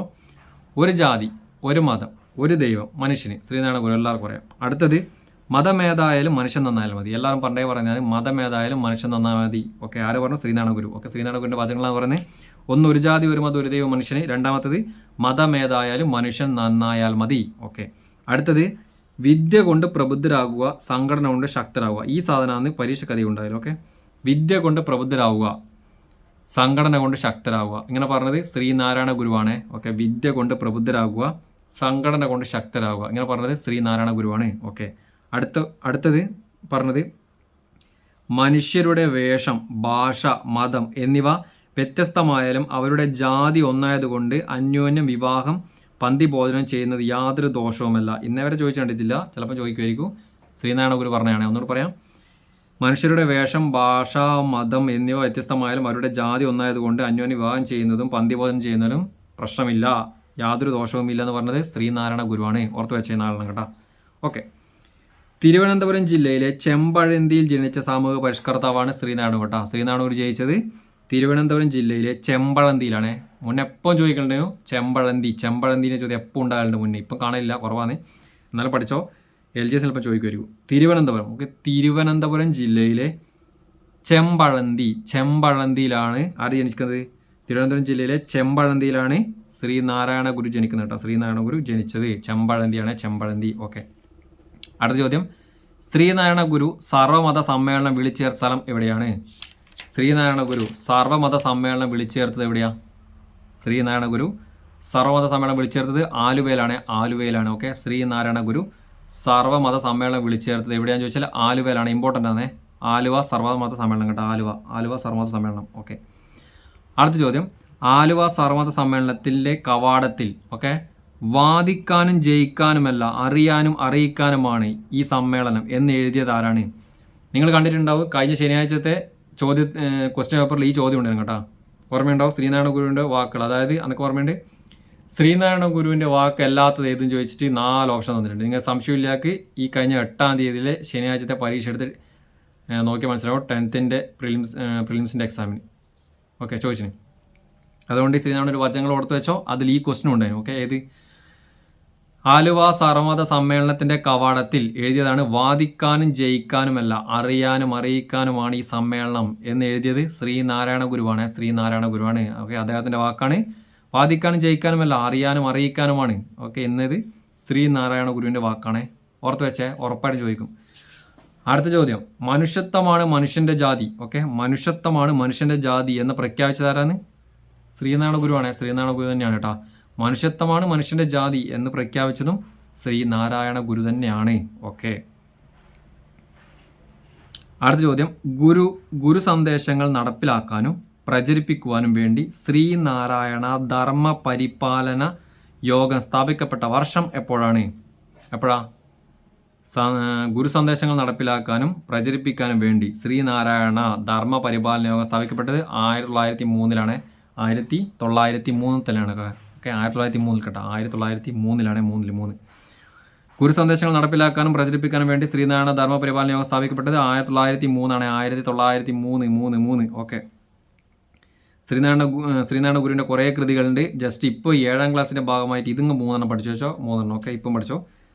ദർശനമാല, ഓക്കെ, ദർശനമാല കുറേ തവണ പരീക്ഷ കണ്ടിട്ടുണ്ട്. ദർശനമാല ആരുടെ കൃതിയാണ്? ശ്രീനാരായണ ഗുരുവിൻ്റെ. അടുത്തത് ആത്മോപദേശ ശതകം, ഓക്കെ, ആത്മോപദേശ ശതകം ആരുടെ കൃതിയാണ്? ശ്രീനാരായണ ഗുരുവിൻ്റെ കൃതി തന്നെയാണ് ആത്മോപദേശ ശതകം. അടുത്തത് ദൈവദശകം, ഓക്കെ, ദൈവദശകം എത്രോട്ടോ കണ്ടിട്ടുണ്ട് ഞാൻ. ദൈവദശകം ശ്രീനാരായണ ഗുരുവിൻ്റെ കൃതി തന്നെയാണ്. ഓക്കെ, ഈ 3 ഓർമ്മിച്ച് വെച്ചോ. ശ്രീനാരായണ ഗുരുവിൻ്റെ കൃതികളാണ്. ദർശനമാലയുണ്ട്, കുറേ കൃതി ഉണ്ട് കേട്ടോ, കുറേ കൃതിയുണ്ട്. അതിൽ ഇമ്പോർട്ടൻ്റ് ഇപ്പോൾ 7ാം ക്ലാസ് കൊടുത്തത് 3 കൃതിയാണ്. 1 ദർശനമാല, 2 ആത്മോപദേശ ശതകം, 3 ദൈവദശകം. ഓക്കെ, ഈ 3 പഠിച്ചേ. ഓക്കെ, അടുത്ത ചോദ്യമാണ്, പണ്ടുകാലത്ത് നിലനിന്നിരുന്ന പുളിക്കുടി, ഓക്കെ, പുളിക്കുടി, തിരണ്ടു കല്യാണം, താലികെട്ട് കല്യാണം തുടങ്ങിയ ദുരാചാരങ്ങൾക്കെതിരെ ജനങ്ങളെ ബോധവൽക്കരിപ്പിച്ച നവോത്ഥാന നായകൻ ആരാണ്? പണ്ട് കാലത്ത് നിലനിന്നിരുന്ന പുളിക്കുടി, തിരണ്ടു കല്യാണം, ഓക്കെ, തിരണ്ടു കല്യാണം, താലികെട്ട് കല്യാണം തുടങ്ങിയ ദുരാചാരങ്ങൾക്കെതിരെ ജനങ്ങളെ ബോധവൽക്കരിച്ച നവോത്ഥാന നായകനാണ് ശ്രീനാരായണ ഗുരു. ഓക്കെ, ശ്രീനാരായണ ഗുരുവാണ് ശ്രീനാരായണ ഗുരു. ഓക്കെ, അടുത്തത്, ഇനി ക്ഷേത്രം നിർമ്മാണമല്ല, ഓക്കെ, ഇനി ക്ഷേത്ര നിർമ്മാണമല്ല, വിദ്യാലയ നിർമ്മാണം ജനതയ്ക്കാവേണ്ടത്. ഓക്കെ, ഇനി ക്ഷേത്രം നിർമ്മിക്കേണ്ട കാര്യമില്ല, ഇനി വിദ്യാലയം നിർമ്മിച്ചാൽ മതി, അതാണ് ഇതിൻ്റെ അർത്ഥം. ഓക്കെ, ഇനി ക്ഷേത്ര നിർമ്മാണമല്ല, വിദ്യാലയ നിർമ്മാണമാണ് ജനതയ്ക്ക് വേണ്ടത്. ഓക്കെ, പ്രധാന ദേവാലയം വിദ്യാലയം തന്നെ ആക്കണം എന്ന് അഭിപ്രായപ്പെട്ട സാമൂഹിക പരിഷ്കർത്താവ് ആരാണ്? ഓക്കെ, ആരാ? അതായത് ഇനി ക്ഷേത്ര നിർമ്മാണമല്ല, ഇനി വേണ്ടത് വിദ്യാലയ നിർമ്മാണമാണ്. ഓക്കെ, എന്നിട്ട് പ്രധാന ദേവാലയം ആ വിദ്യാലയം തന്നെ ആക്കണം. ഓക്കെ, പ്രധാന ദേവാലയം ആ വിദ്യാലയം തന്നെ ആക്കണം എന്ന് പറഞ്ഞത് ആരാണ്? ശ്രീനാരായണ ഗുരുവാണ് ശ്രീനാരായണ ഗുരു. ഒന്നുകൂടി പറയാം, ഇനി ക്ഷേത്ര നിർമ്മാണമല്ല, വിദ്യാലയ നിർമ്മാണം വേണ്ടത്. ഓക്കെ, പ്രധാന ദേവാലയം വിദ്യാലയം തന്നെ ആക്കണം എന്ന് അഭിപ്രായപ്പെട്ടത് ശ്രീനാരായണ ഗുരുവാണ് ശ്രീനാരായണ ഗുരു തന്നെയാണ്. ഓക്കെ, അടുത്ത ചോദ്യം, ശ്രീനാരായണ ഗുരു ശിവലിംഗ പ്രതിഷ്ഠ നടത്തിയ സ്ഥലം ഏതാ? ശ്രീനാരായണ ഗുരു ശിവലിംഗ പ്രതിഷ്ഠ നടത്തിയത് എവിടെയാ? അരുവിപ്പുറമാണ്, അരുവിപ്പുറം. ഓക്കെ, ശ്രീനാരായണ ഗുരു ശിവലിംഗ പ്രതിഷ്ഠ നടത്തിയത് അരുവിപ്പുറമാണ്, അരുവിപ്പുറം. ഓക്കെ, ശ്രീനാരായണ ഗുരു ശിവലിംഗ പ്രതിഷ്ഠ നടത്തിയത് അരുവിപ്പുറമാണ്, അരുവിപ്പുറം. ഓക്കെ, അടുത്ത ചോദ്യം, ശ്രീനാരായണ ഗുരു ദീപപ്രതിഷ്ഠ, ഓക്കെ, ശ്രീനാരായണ ഗുരു ദീപപ്രതിഷ്ഠ നടത്തിയ സ്ഥലമാണ് കാരമുക്കാണ്, കാരമുക്കട്ടാ, കാരമുക്ക്. ദീപപ്രതിഷ്ഠ കാരമുക്കാണ്, ദീപപ്രതിഷ്ഠ കാരമുക്കാണ്, കാരമുക്ക്. ഓക്കെ, അതായത് ശ്രീനാരായണ ഗുരു ശിവലിംഗ പ്രതിഷ്ഠ നടത്തിയ അരുവിപ്പുറം, എല്ലാവർക്കും അറിയാം. ശ്രീനാരായണ ഗുരു ശിവലിംഗം, ഓക്കെ, ശിവലിംഗ പ്രതിഷ്ഠ നടത്തിയത് അരുവിപ്പുറമാണ്, അരുവിപ്പുറം. അടുത്തത് ശ്രീനാരായണ ഗുരു ദീപപ്രതിഷ്ഠയാണ്, ദീപം. ഓക്കെ, ദീപപ്രതിഷ്ഠ നടത്തിയത് കാരമുക്കാണ്, കാരമുക്കട്ട, കാരമുക്ക്, കാരമുക്ക്. ഓക്കെ, അതിൽ തന്നെയുണ്ട് ദീപപ്രതിഷ്ഠ. ദീപപ്രതിഷ്ഠ എങ്ങനെ കണക്ട് ചെയ്യാന്ന് വെച്ചാൽ, ദീപം കത്തിക്കുന്ന എങ്ങനെയാണ്? വിളക്കിലല്ലേ ദീപം കത്തിക്കുക. നിങ്ങൾ ആരെങ്കിലും ശ്രദ്ധിച്ചാൽ വിളക്ക് വൃത്തിയാക്കുന്ന എങ്ങനെയാണ്? കാരയിട്ടിട്ടാണ് വിളക്ക് വൃത്തിയാക്കുക. കാര എന്ന് പറഞ്ഞ സംഭവം അറിയാം, കരിയും എന്തെല്ലാം കൂടി ചേർത്തിട്ട് കാര ഇട്ടിട്ടാണ് വിളക്ക് ഇങ്ങനെ തേച്ച് വൃത്തിയാക്കുക. അതിൽ ഒരു ഫംഗസ് പൂപ്പൽ വരില്ലേ, പച്ച കളറിൽ പൂപ്പൽ വരില്ലേ. അപ്പോൾ ആ പൂപ്പൽ വൃത്തിയാക്കുന്ന എങ്ങനെയാണ്? കാര ഇട്ടിട്ട് അതിങ്ങനെ തുടക്കുമ്പോൾ ആ പൂപ്പൽ പോവുക, ആ പച്ച കളറിലെ പൂപ്പൽ പോവുക. അപ്പോൾ കാര ഇട്ടിട്ടാണ് നമുക്ക്, അത്രയേ ഉള്ളൂ, കാര മുക്കാന്നേ. ഓക്കെ, ശ്രീനാരായണ ഒരു ദീപം കത്തിക്കുന്ന, ദീപം ഉണ്ടാകുന്ന വിളക്കിൽ ദീപം കത്തിക്കുന്നത്. ആ വിളക്ക് പൂപ്പൽ ഒടിക്കുമ്പോൾ കാര ഇട്ടിട്ട് ആ പച്ചപ്പ് കളയും. ഓക്കെ, അതാ സംഭവം. അതിങ്ങനെ കണക്ട് ചെയ്ത് ഓർമ്മിച്ച് വെച്ചേ. ശ്രീനാരായണ ഗുരു ദീപപ്രതിഷ്ഠ നടത്തിയത് ദീപപ്രതിഷ്ഠ, ദീപം വിളക്ക് പച്ച വരുമ്പോൾ കാരമുക്കാണ്, കാരമുക്ക്. ഓക്കെ, കാരമുക്ക് ക്ഷേത്രമാണ്. അടുത്ത ചോദ്യം, ശ്രീനാരായണ ഗുരു ശാരദാ പ്രതിഷ്ഠ നടത്തിയത് എവിടെയാ? അതിൽ തന്നെ ആൻസർ ഉണ്ട്, ശാരദ, ശിവഗിരി. ഓക്കെ, ശ്രീനാരായണ ഗുരു ശാരദാ പ്രതിഷ്ഠ നടത്തിയ സ്ഥലം ശിവഗിരിയാണ്. ശ്രീനാരായണ ഗുരു ശാരദാ പ്രതിഷ്ഠ നടത്തിയ സ്ഥലമാണ് ശിവഗിരി. ഓക്കെ, ശ്രീനാരായണ ഗുരു ശാരദാ പ്രതിഷ്ഠ നടത്തിയത് ശിവഗിരി, ഷായും ഷിയും. ഓക്കെ, ശാരദാ പ്രതിഷ്ഠ ശിവഗിരി. ഓക്കെ, അടുത്തതാണ് ശ്രീനാരായണ ഗുരു ഓം എന്നെഴുതിയ കണ്ണാടി പ്രതിഷ്ഠ. ഓക്കെ, ഓം, ശ്രീനാരായണ ഗുരു ഓം എന്നെഴുതിയ കണ്ണാടി പ്രതിഷ്ഠ എവിടെയാണ് പ്രതിഷ്ഠിച്ചത്? എവിടെയാ? കളവങ്കോടാണ്. കളവങ്കോട് കേട്ടോ, കളവങ്കോട്. ഓക്കെ, കളവങ്കോടാണ്. കണ്ണാടി പ്രതിഷ്ഠ കളവൻകോട്. അതിൽ തന്നെ ഉണ്ട് കണ്ണാടി ക, കളവങ്കോട് ക, ക ക. ഓക്കെ, ശ്രീനാരായണ ഗുരു ഓം എന്നെഴുതിയ കണ്ണാടി പ്രതിഷ്ഠ. ഓം എന്നെഴുതിയത് കണ്ണാടി പ്രതിഷ്ഠയാണ്. ഓക്കെ, കണ്ണാടി കളവങ്കോട്, കണ്ണാടി ക, കളവങ്കോട് ക. ഓക്കെ, കണ്ണാടി കളവങ്കോട്. Okay, set. അടുത്തത് ശ്രീനാരായണ ഗുരു അവസാനമായി നടത്തിയ പ്രതിഷ്ഠയാണ്. അവസാനമായി നടത്തിയ ഇത് കേട്ടോ, കളവങ്കോടാണ്. അവസാനമായിട്ടാ ശ്രീനാരായണ ഗുരു അവസാനമായി നടത്തിയ പ്രതിഷ്ഠയാണ് കളവങ്കോട് കണ്ണാടി പ്രതിഷ്ഠയാണ്. ശ്രീനാരായണ ഗുരു അവസാനമായി നടത്തിയ പ്രതിഷ്ഠ കളവങ്കോട് കണ്ണാടി പ്രതിഷ്ഠയാണ്. ഓക്കെ, അടുത്ത ചോദ്യം.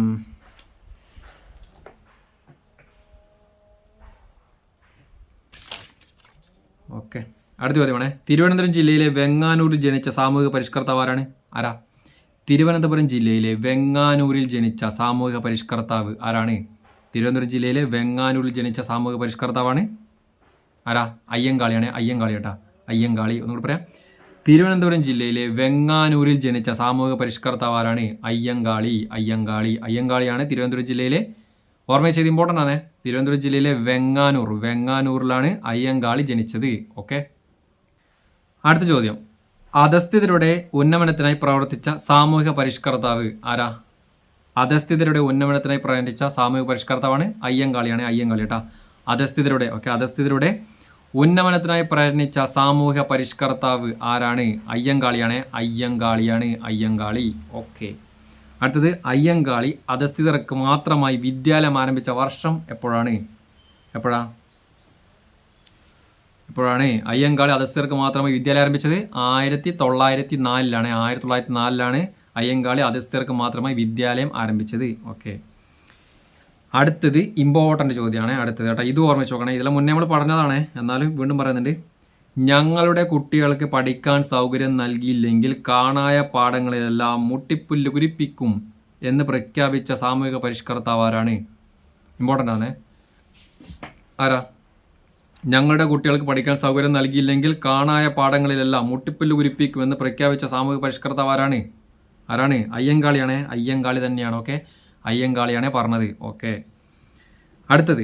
സാമൂഹ്യ വിലക്കുകൾ ലംഘിച്ചുകൊണ്ട് വെങ്ങാനൂരിലെ പൊതുവഴിയിലൂടെ വില്ലുവണ്ടി യാത്ര നടത്തിയത് ആരാണ്? ആരാ? ഇതെല്ലാം മുന്നേ പഠിച്ചതാണ്, ഓർമ്മയുണ്ട്, നല്ല ഓർമ്മയുണ്ട്. സാമൂഹ്യ വിലക്കുകൾ. ഓക്കെ, സാമൂഹ്യ വിലക്കുകൾ ലംഘിച്ചുകൊണ്ട് വെങ്ങാനൂരിലെ പൊതുവഴിയിലൂടെ വില്ലുവണ്ടി യാത്ര. ഓക്കെ, വില്ലുവണ്ടി എന്ന് കേട്ടാൽ തന്നെ ആരാണ്? വില്ലുവണ്ടി ആരാണ്? അയ്യങ്കാളിയാണ്. വില്ലുവണ്ടി എന്ന് കേട്ടാൽ തന്നെ അയ്യങ്കാളിയാണ്. സംഭവം എന്ന് വെച്ചാൽ സാമൂഹ്യ വിലക്കുകൾ ലംഘിച്ചുകൊണ്ട് വെങ്ങാനൂർ കേട്ടോ, വെങ്ങാനൂരിലാണ്, വെങ്ങാനൂർ തന്നെയാണ് ജനിച്ചത്. ഓക്കെ, വെങ്ങാനൂരിലെ പൊതുവഴിയിലൂടെ വില്ലുവണ്ടി യാത്ര നടത്തിയത് അയ്യങ്കാളിയാണ്. ചോദ്യം. അയ്യങ്കാളി വില്ലുവണ്ടി യാത്ര നടത്തിയ വർഷം എപ്പോഴാണ്? ഇമ്പോർട്ടൻ്റ് ആണ്. അയ്യങ്കാളി വില്ലുവണ്ടി യാത്ര നടത്തിയ വർഷം എപ്പോഴാണ്? എപ്പോഴാ? മുന്നേ പഠിച്ചതല്ലോ. എപ്പോഴാ? 1893 കേട്ടോ, 1893 അയ്യങ്കാളി വില്ലുവണ്ടി യാത്ര നടത്തിയ വർഷം 1893. 1893 അയ്യങ്കാളി വെങ്ങാനൂരിൽ വില്ലുവണ്ടി യാത്ര നടത്തിയത്. ഓക്കെ, അടുത്ത ചോദ്യം. ശ്രീമൂലം പ്രജാസഭയിൽ അംഗമായ സാമൂഹിക പരിഷ്കർത്താവ് അയ്യങ്കാളി ആയിരുന്നു. ഓക്കെ, ശ്രീമൂലം പ്രജാസഭയിൽ അംഗമായ സാമൂഹിക പരിഷ്കർത്താവ് ആരായിരുന്നു? അയ്യങ്കാളി തന്നെയായിരുന്നു. ഓക്കെ, അടുത്തത്. കല്ലുമാല സമരവുമായി ബന്ധപ്പെട്ട സാമൂഹിക പരിഷ്കർത്താവ് ആരാണ്? കല്ലുമാല സമരം. കല്ലുമാല സമരവുമായി ബന്ധപ്പെട്ട സാമൂഹിക പരിഷ്കർത്താവ് ആരാ?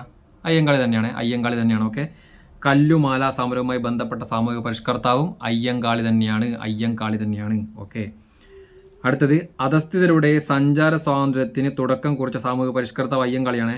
ഓക്കെ, അധസ്ഥിതരുടെ സഞ്ചാര സ്വാതന്ത്ര്യത്തിന് തുടക്കം കുറിച്ച സാമൂഹിക പരിഷ്കർത്താവ് ആരെന്ന് ചോദിച്ചാൽ അയ്യങ്കാളി തന്നെയാണ്. ഓക്കെ, അധസ്ഥിതരുടെ സഞ്ചാര സ്വാതന്ത്ര്യത്തിന് തുടക്കം കുറിച്ച സാമൂഹിക പരിഷ്കർത്താവ് ആര്? അയ്യങ്കാളി തന്നെയാണ്. ഓക്കെ, അടുത്ത ചോദ്യം. സാമൂഹിക പരിഷ്കരണ പ്രവർത്തനങ്ങൾക്ക് വേണ്ടി അയ്യങ്കാളി സ്ഥാപിച്ച സംഘടന ഏതാണ്? ഏതാ? സാമൂഹിക പരിഷ്കരണ പ്രവർത്തനങ്ങൾക്ക് വേണ്ടി അയ്യങ്കാളി സ്ഥാപിച്ച സംഘടനയാണ് ഏതാ?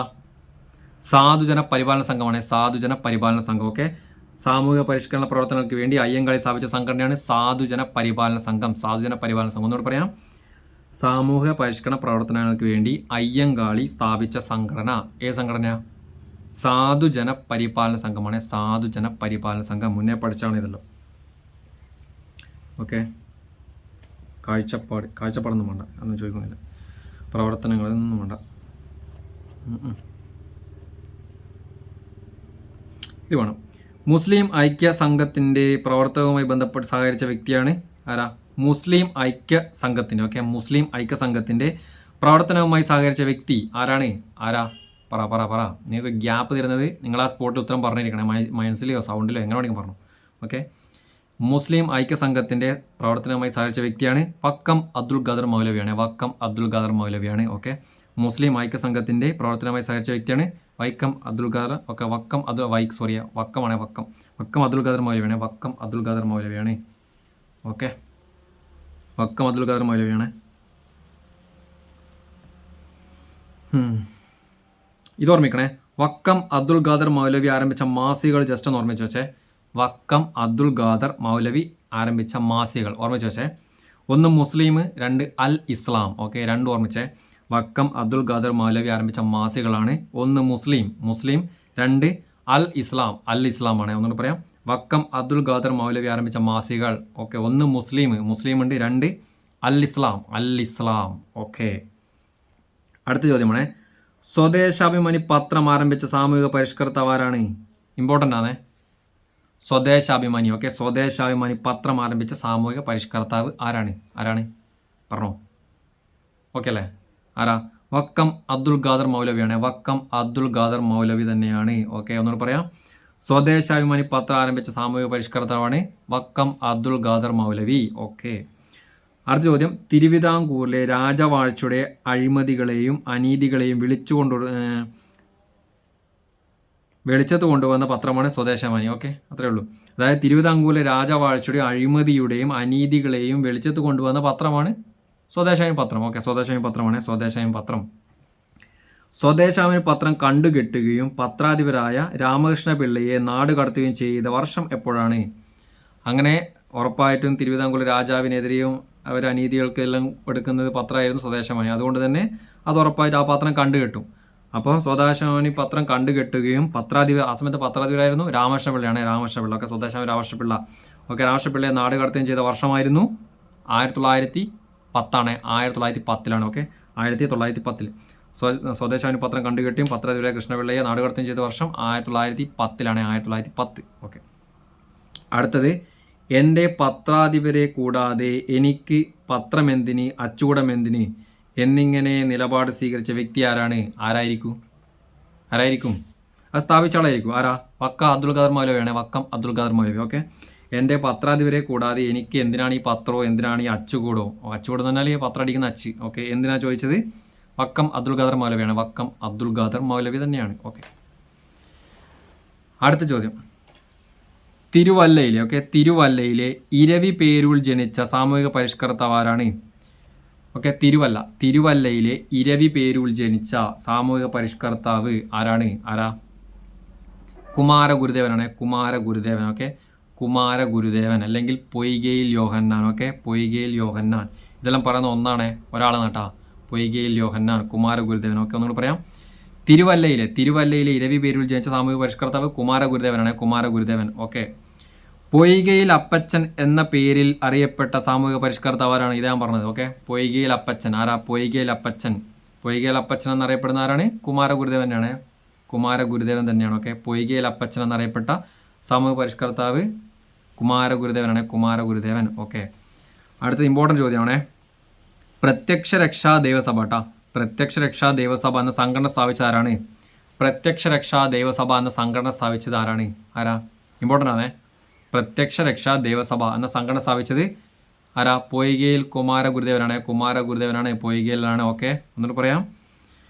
പ്രത്യക്ഷ രക്ഷാ ദേവസഭ എന്ന സംഘടന സ്ഥാപിച്ചത് പൊയ്കയിൽ കുമാരഗുരുദേവനാണ്. ഓക്കെ.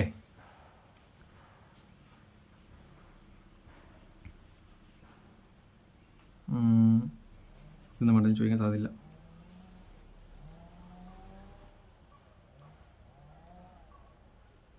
ഓക്കെ, 2 തവണ ശ്രീമൂലം പ്രജാസഭയിൽ അംഗമായ സാമൂഹിക പരിഷ്കർത്താവ് പൊയ്കയിൽ കുമാരഗുരുദേവനാണ്.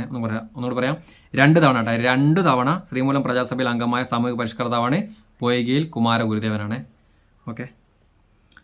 അടുത്ത ചോദ്യം, 1-ാം ലോക മഹായുദ്ധകാലത്ത് ഓക്കെ, ഒന്നാം ലോക മഹായുദ്ധ കാലത്ത് മാരാങ്കുളം, ഓക്കെ, മാരാങ്കുളം മുതൽ കുളത്തൂർ കുന്നുവരെ യുദ്ധവിരുദ്ധ ജാഥയ്ക്ക് നേതൃത്വം കൊടുത്തത് ആരാണ്? ഇമ്പോർട്ടൻ്റ് ആണ്. ഒന്നാം ലോക മഹായുദ്ധ കാലത്ത് ഓക്കെ മാരാങ്കുളം മുതൽ കുളത്തൂർ കുന്നുവരെ യുദ്ധവിരുദ്ധ ജാഥ, യുദ്ധം വേണ്ടോ എന്ന് പറഞ്ഞിട്ട് യുദ്ധവിരുദ്ധ ജാഥ എന്നിവയ്ക്ക് നേതൃത്വം കൊടുത്തത് ആരാണ്? കുമാരഗുരുദേവനാണ്. കുമാരഗുരുദേവൻ തന്നെയാണ് കേട്ടോ. ഒന്നുകൂടി പറയാം. ഒന്നാം ലോക മഹായുദ്ധ കാലത്ത് മാരാങ്കുളം മുതൽ കുളത്തൂർ കുന്നുവരെ യുദ്ധവിരുദ്ധ ജാഥയ്ക്ക് നേതൃത്വം കൊടുത്തത് പൊയ്കയിൽ കുമാരദേവനാണ്. ഓക്കെ, പൊയ്കയിൽ കുമാരഗുരുദേവനാണ്. ഓക്കെ, ഒന്നാം ലോക മഹായുദ്ധ കാലത്ത് ലോകത്തിന് സമാധാനം എന്ന മുദ്രാവാക്യം ഉയർത്തിക്കൊണ്ട് യുദ്ധവിരുദ്ധ ജാഥ നയിച്ചത് ഞാനിപ്പം പറഞ്ഞത് തന്നെ കുമാരഗുരുദേവൻ. ഓക്കെ, ഒന്നാം ലോക മഹായുദ്ധ കാലത്ത് ലോകത്തിന് സമാധാനം എന്നീ മുദ്രാവാക്യം ഉയർത്തിക്കൊണ്ട് യുദ്ധവിരുദ്ധ ജാഥ നടത്തിയതാണ് പൊയ്കയിൽ കുമാരഗുരുദേവനാണ്. പൊയ്കയിൽ കുമാരഗുരുദേവൻ തന്നെയാണ്. ഓക്കെ, അടുത്ത ചോദ്യം. മലബാറിൽ സാമൂഹിക അനാചാരങ്ങൾക്കെതിരായ പ്രവർത്തനങ്ങൾക്ക് നേതൃത്വം നൽകിയ സാമൂഹിക പരിഷ്കർത്താവ്. മലബാർ എന്ന് കേൾക്കുമ്പോൾ തന്നെ ഇയാളെ പേര് ഓർമ്മ വന്നിരിക്കണേ. ഓക്കെ, മലബാർ ശരിക്കും വായിക്കുക. മലബാറിലെ സാമൂഹിക അനാചാരങ്ങൾക്കെതിരായ പ്രവർത്തനങ്ങൾക്ക് നേതൃത്വം നൽകിയ സാമൂഹിക പരിഷ്കർത്താവാണ് വാഗ്ബടാനന്ദൻ. ഓക്കെ, ഓർമ്മിച്ചോ, മലബാർ എന്ന് പറയുമ്പോൾ തന്നെ പെട്ടെന്ന് ഓർമ്മിക്കണേ വാഗ്ബടാനന്ദൻ. ഓക്കെ, മലബാറിൽ സാമൂഹിക അനാചാരങ്ങൾക്കെതിരായ പ്രവർത്തനങ്ങൾക്ക് നേതൃത്വം നൽകിയ സാമൂഹിക പരിഷ്കർത്താവാണ് വാഗ്ബടാനന്ദൻ. ഓക്കെ, അടുത്ത ചോദ്യം. അന്ധവിശ്വാസങ്ങൾ, അർത്ഥശൂന്യമായ ചടങ്ങുകൾ എന്നിവയ്ക്കെതിരായ ജനങ്ങളെ ബോധവൽക്കരിക്കാൻ വാഗ്ബടാനന്ദൻ സ്ഥാപിച്ച സംഘടന ഏതാ? അന്ധവിശ്വാസങ്ങൾ, അർത്ഥശൂന്യമായ ചടങ്ങുകൾ എന്നിവയ്ക്കെതിരെ ജനങ്ങളെ ബോധവൽക്കരിക്കാൻ വാഗ്ബടാനന്ദൻ സ്ഥാപിച്ച സംഘടനയാണ് ആത്മവിദ്യാ സംഘം. ഓക്കെ, നമ്മൾ മുന്നേ പഠിച്ചാണ് ആത്മവിദ്യാ സംഘമാണ്. ഓക്കെ, അടുത്ത ചോദ്യം. തോൽ വിറക് സമരം നടന്ന ചീമേനി ഏത് ജില്ലയിലാണ്? ഓക്കെ, ഏതാ?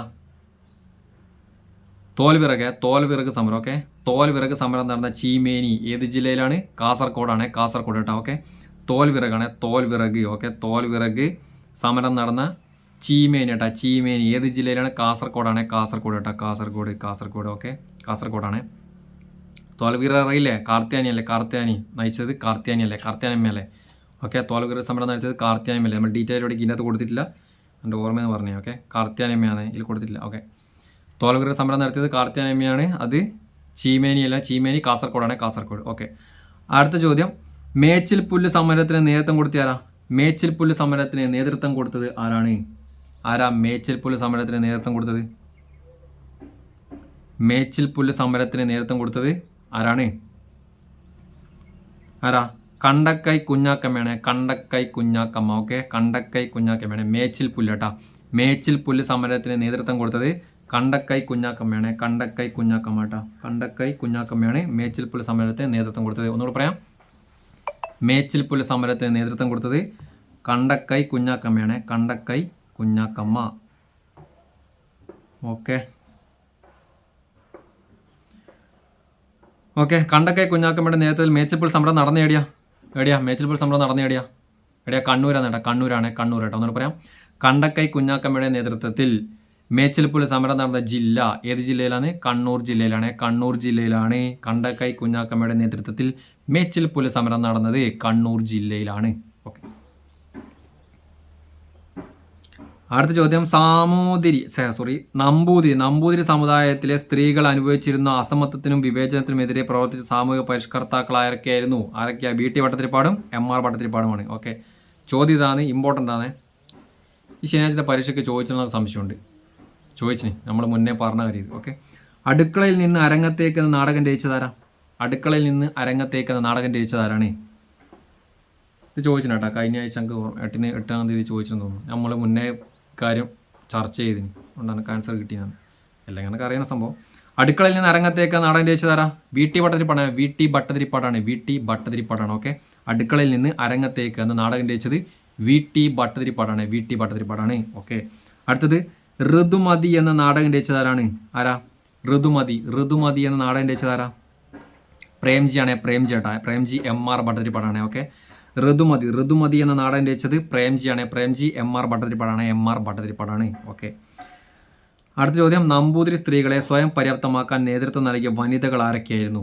ഓക്കെ, നമ്പൂതിരി സ്ത്രീകളെ സ്വയം പര്യാപ്തമാക്കാൻ നേതൃത്വം നൽകിയ വനിതകൾ ആരൊക്കെയായിരുന്നു ചോദിച്ചാൽ ആര്യ പള്ളം, ദേവകിയുണ്ട്, ദേവകി നരിക്കാട്ടിരി, ഓക്കെ, പാർവതി നെന്മണി മംഗലം. ഓക്കെ, നമ്പൂതിരി സ്ത്രീകളെ സ്വയം പര്യാപ്തമാക്കാൻ നേതൃത്വം നൽകിയ വനിതകളായിരുന്നു ആര്യ പള്ളം, ദേവകി നരിക്കാട്ടിരി, പാർവതി നെന്മണി മംഗലം. ഓക്കെ, ഇവരായിരുന്നേ.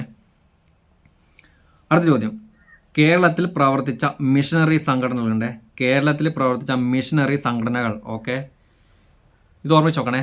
ഒന്ന് ലണ്ടൻ മിഷൻ സൊസൈറ്റിയാണ്, ലണ്ടൻ മിഷൻ സൊസൈറ്റി. ഓക്കെ, രണ്ടാമത്തത് ചർച്ച് മിഷൻ സൊസൈറ്റിയാണ്, ചർച്ച് മിഷൻ സൊസൈറ്റി. മൂന്നാമത്തത് ബാസൽ ഇവാഞ്ചലിക്കൽ മിഷനാണ്, ബാസൽ ഇവാഞ്ചലിക്കൽ മിഷൻ. ഓക്കെ, എന്നോട് പറയാം, കേരളത്തിൽ പ്രവർത്തിച്ച മിഷനറി സംഘടനകൾ 3 ഉണ്ട്. ഒന്ന് London mission society. Okay, London mission society. രണ്ടാമത്തത് ചർച്ച് മിഷൻ സൊസൈറ്റിയാണ്, ചർച്ച് മിഷൻ സൊസൈറ്റി. മൂന്നാമത്തത് ബാസൽ ഇവാഞ്ചലിക്കൽ മിഷൻ. കേട്ടോ, Basel evangelical mission. Okay, missionary സംഘത്തിൻ്റെ പ്രവർത്തനങ്ങളിൽ പ്രധാനപ്പെട്ടത് ജാതിമത ചിന്തകൾക്കെതിരായ എല്ലാ വിഭാഗങ്ങളും കുട്ടികൾക്ക് നമ്മുടെ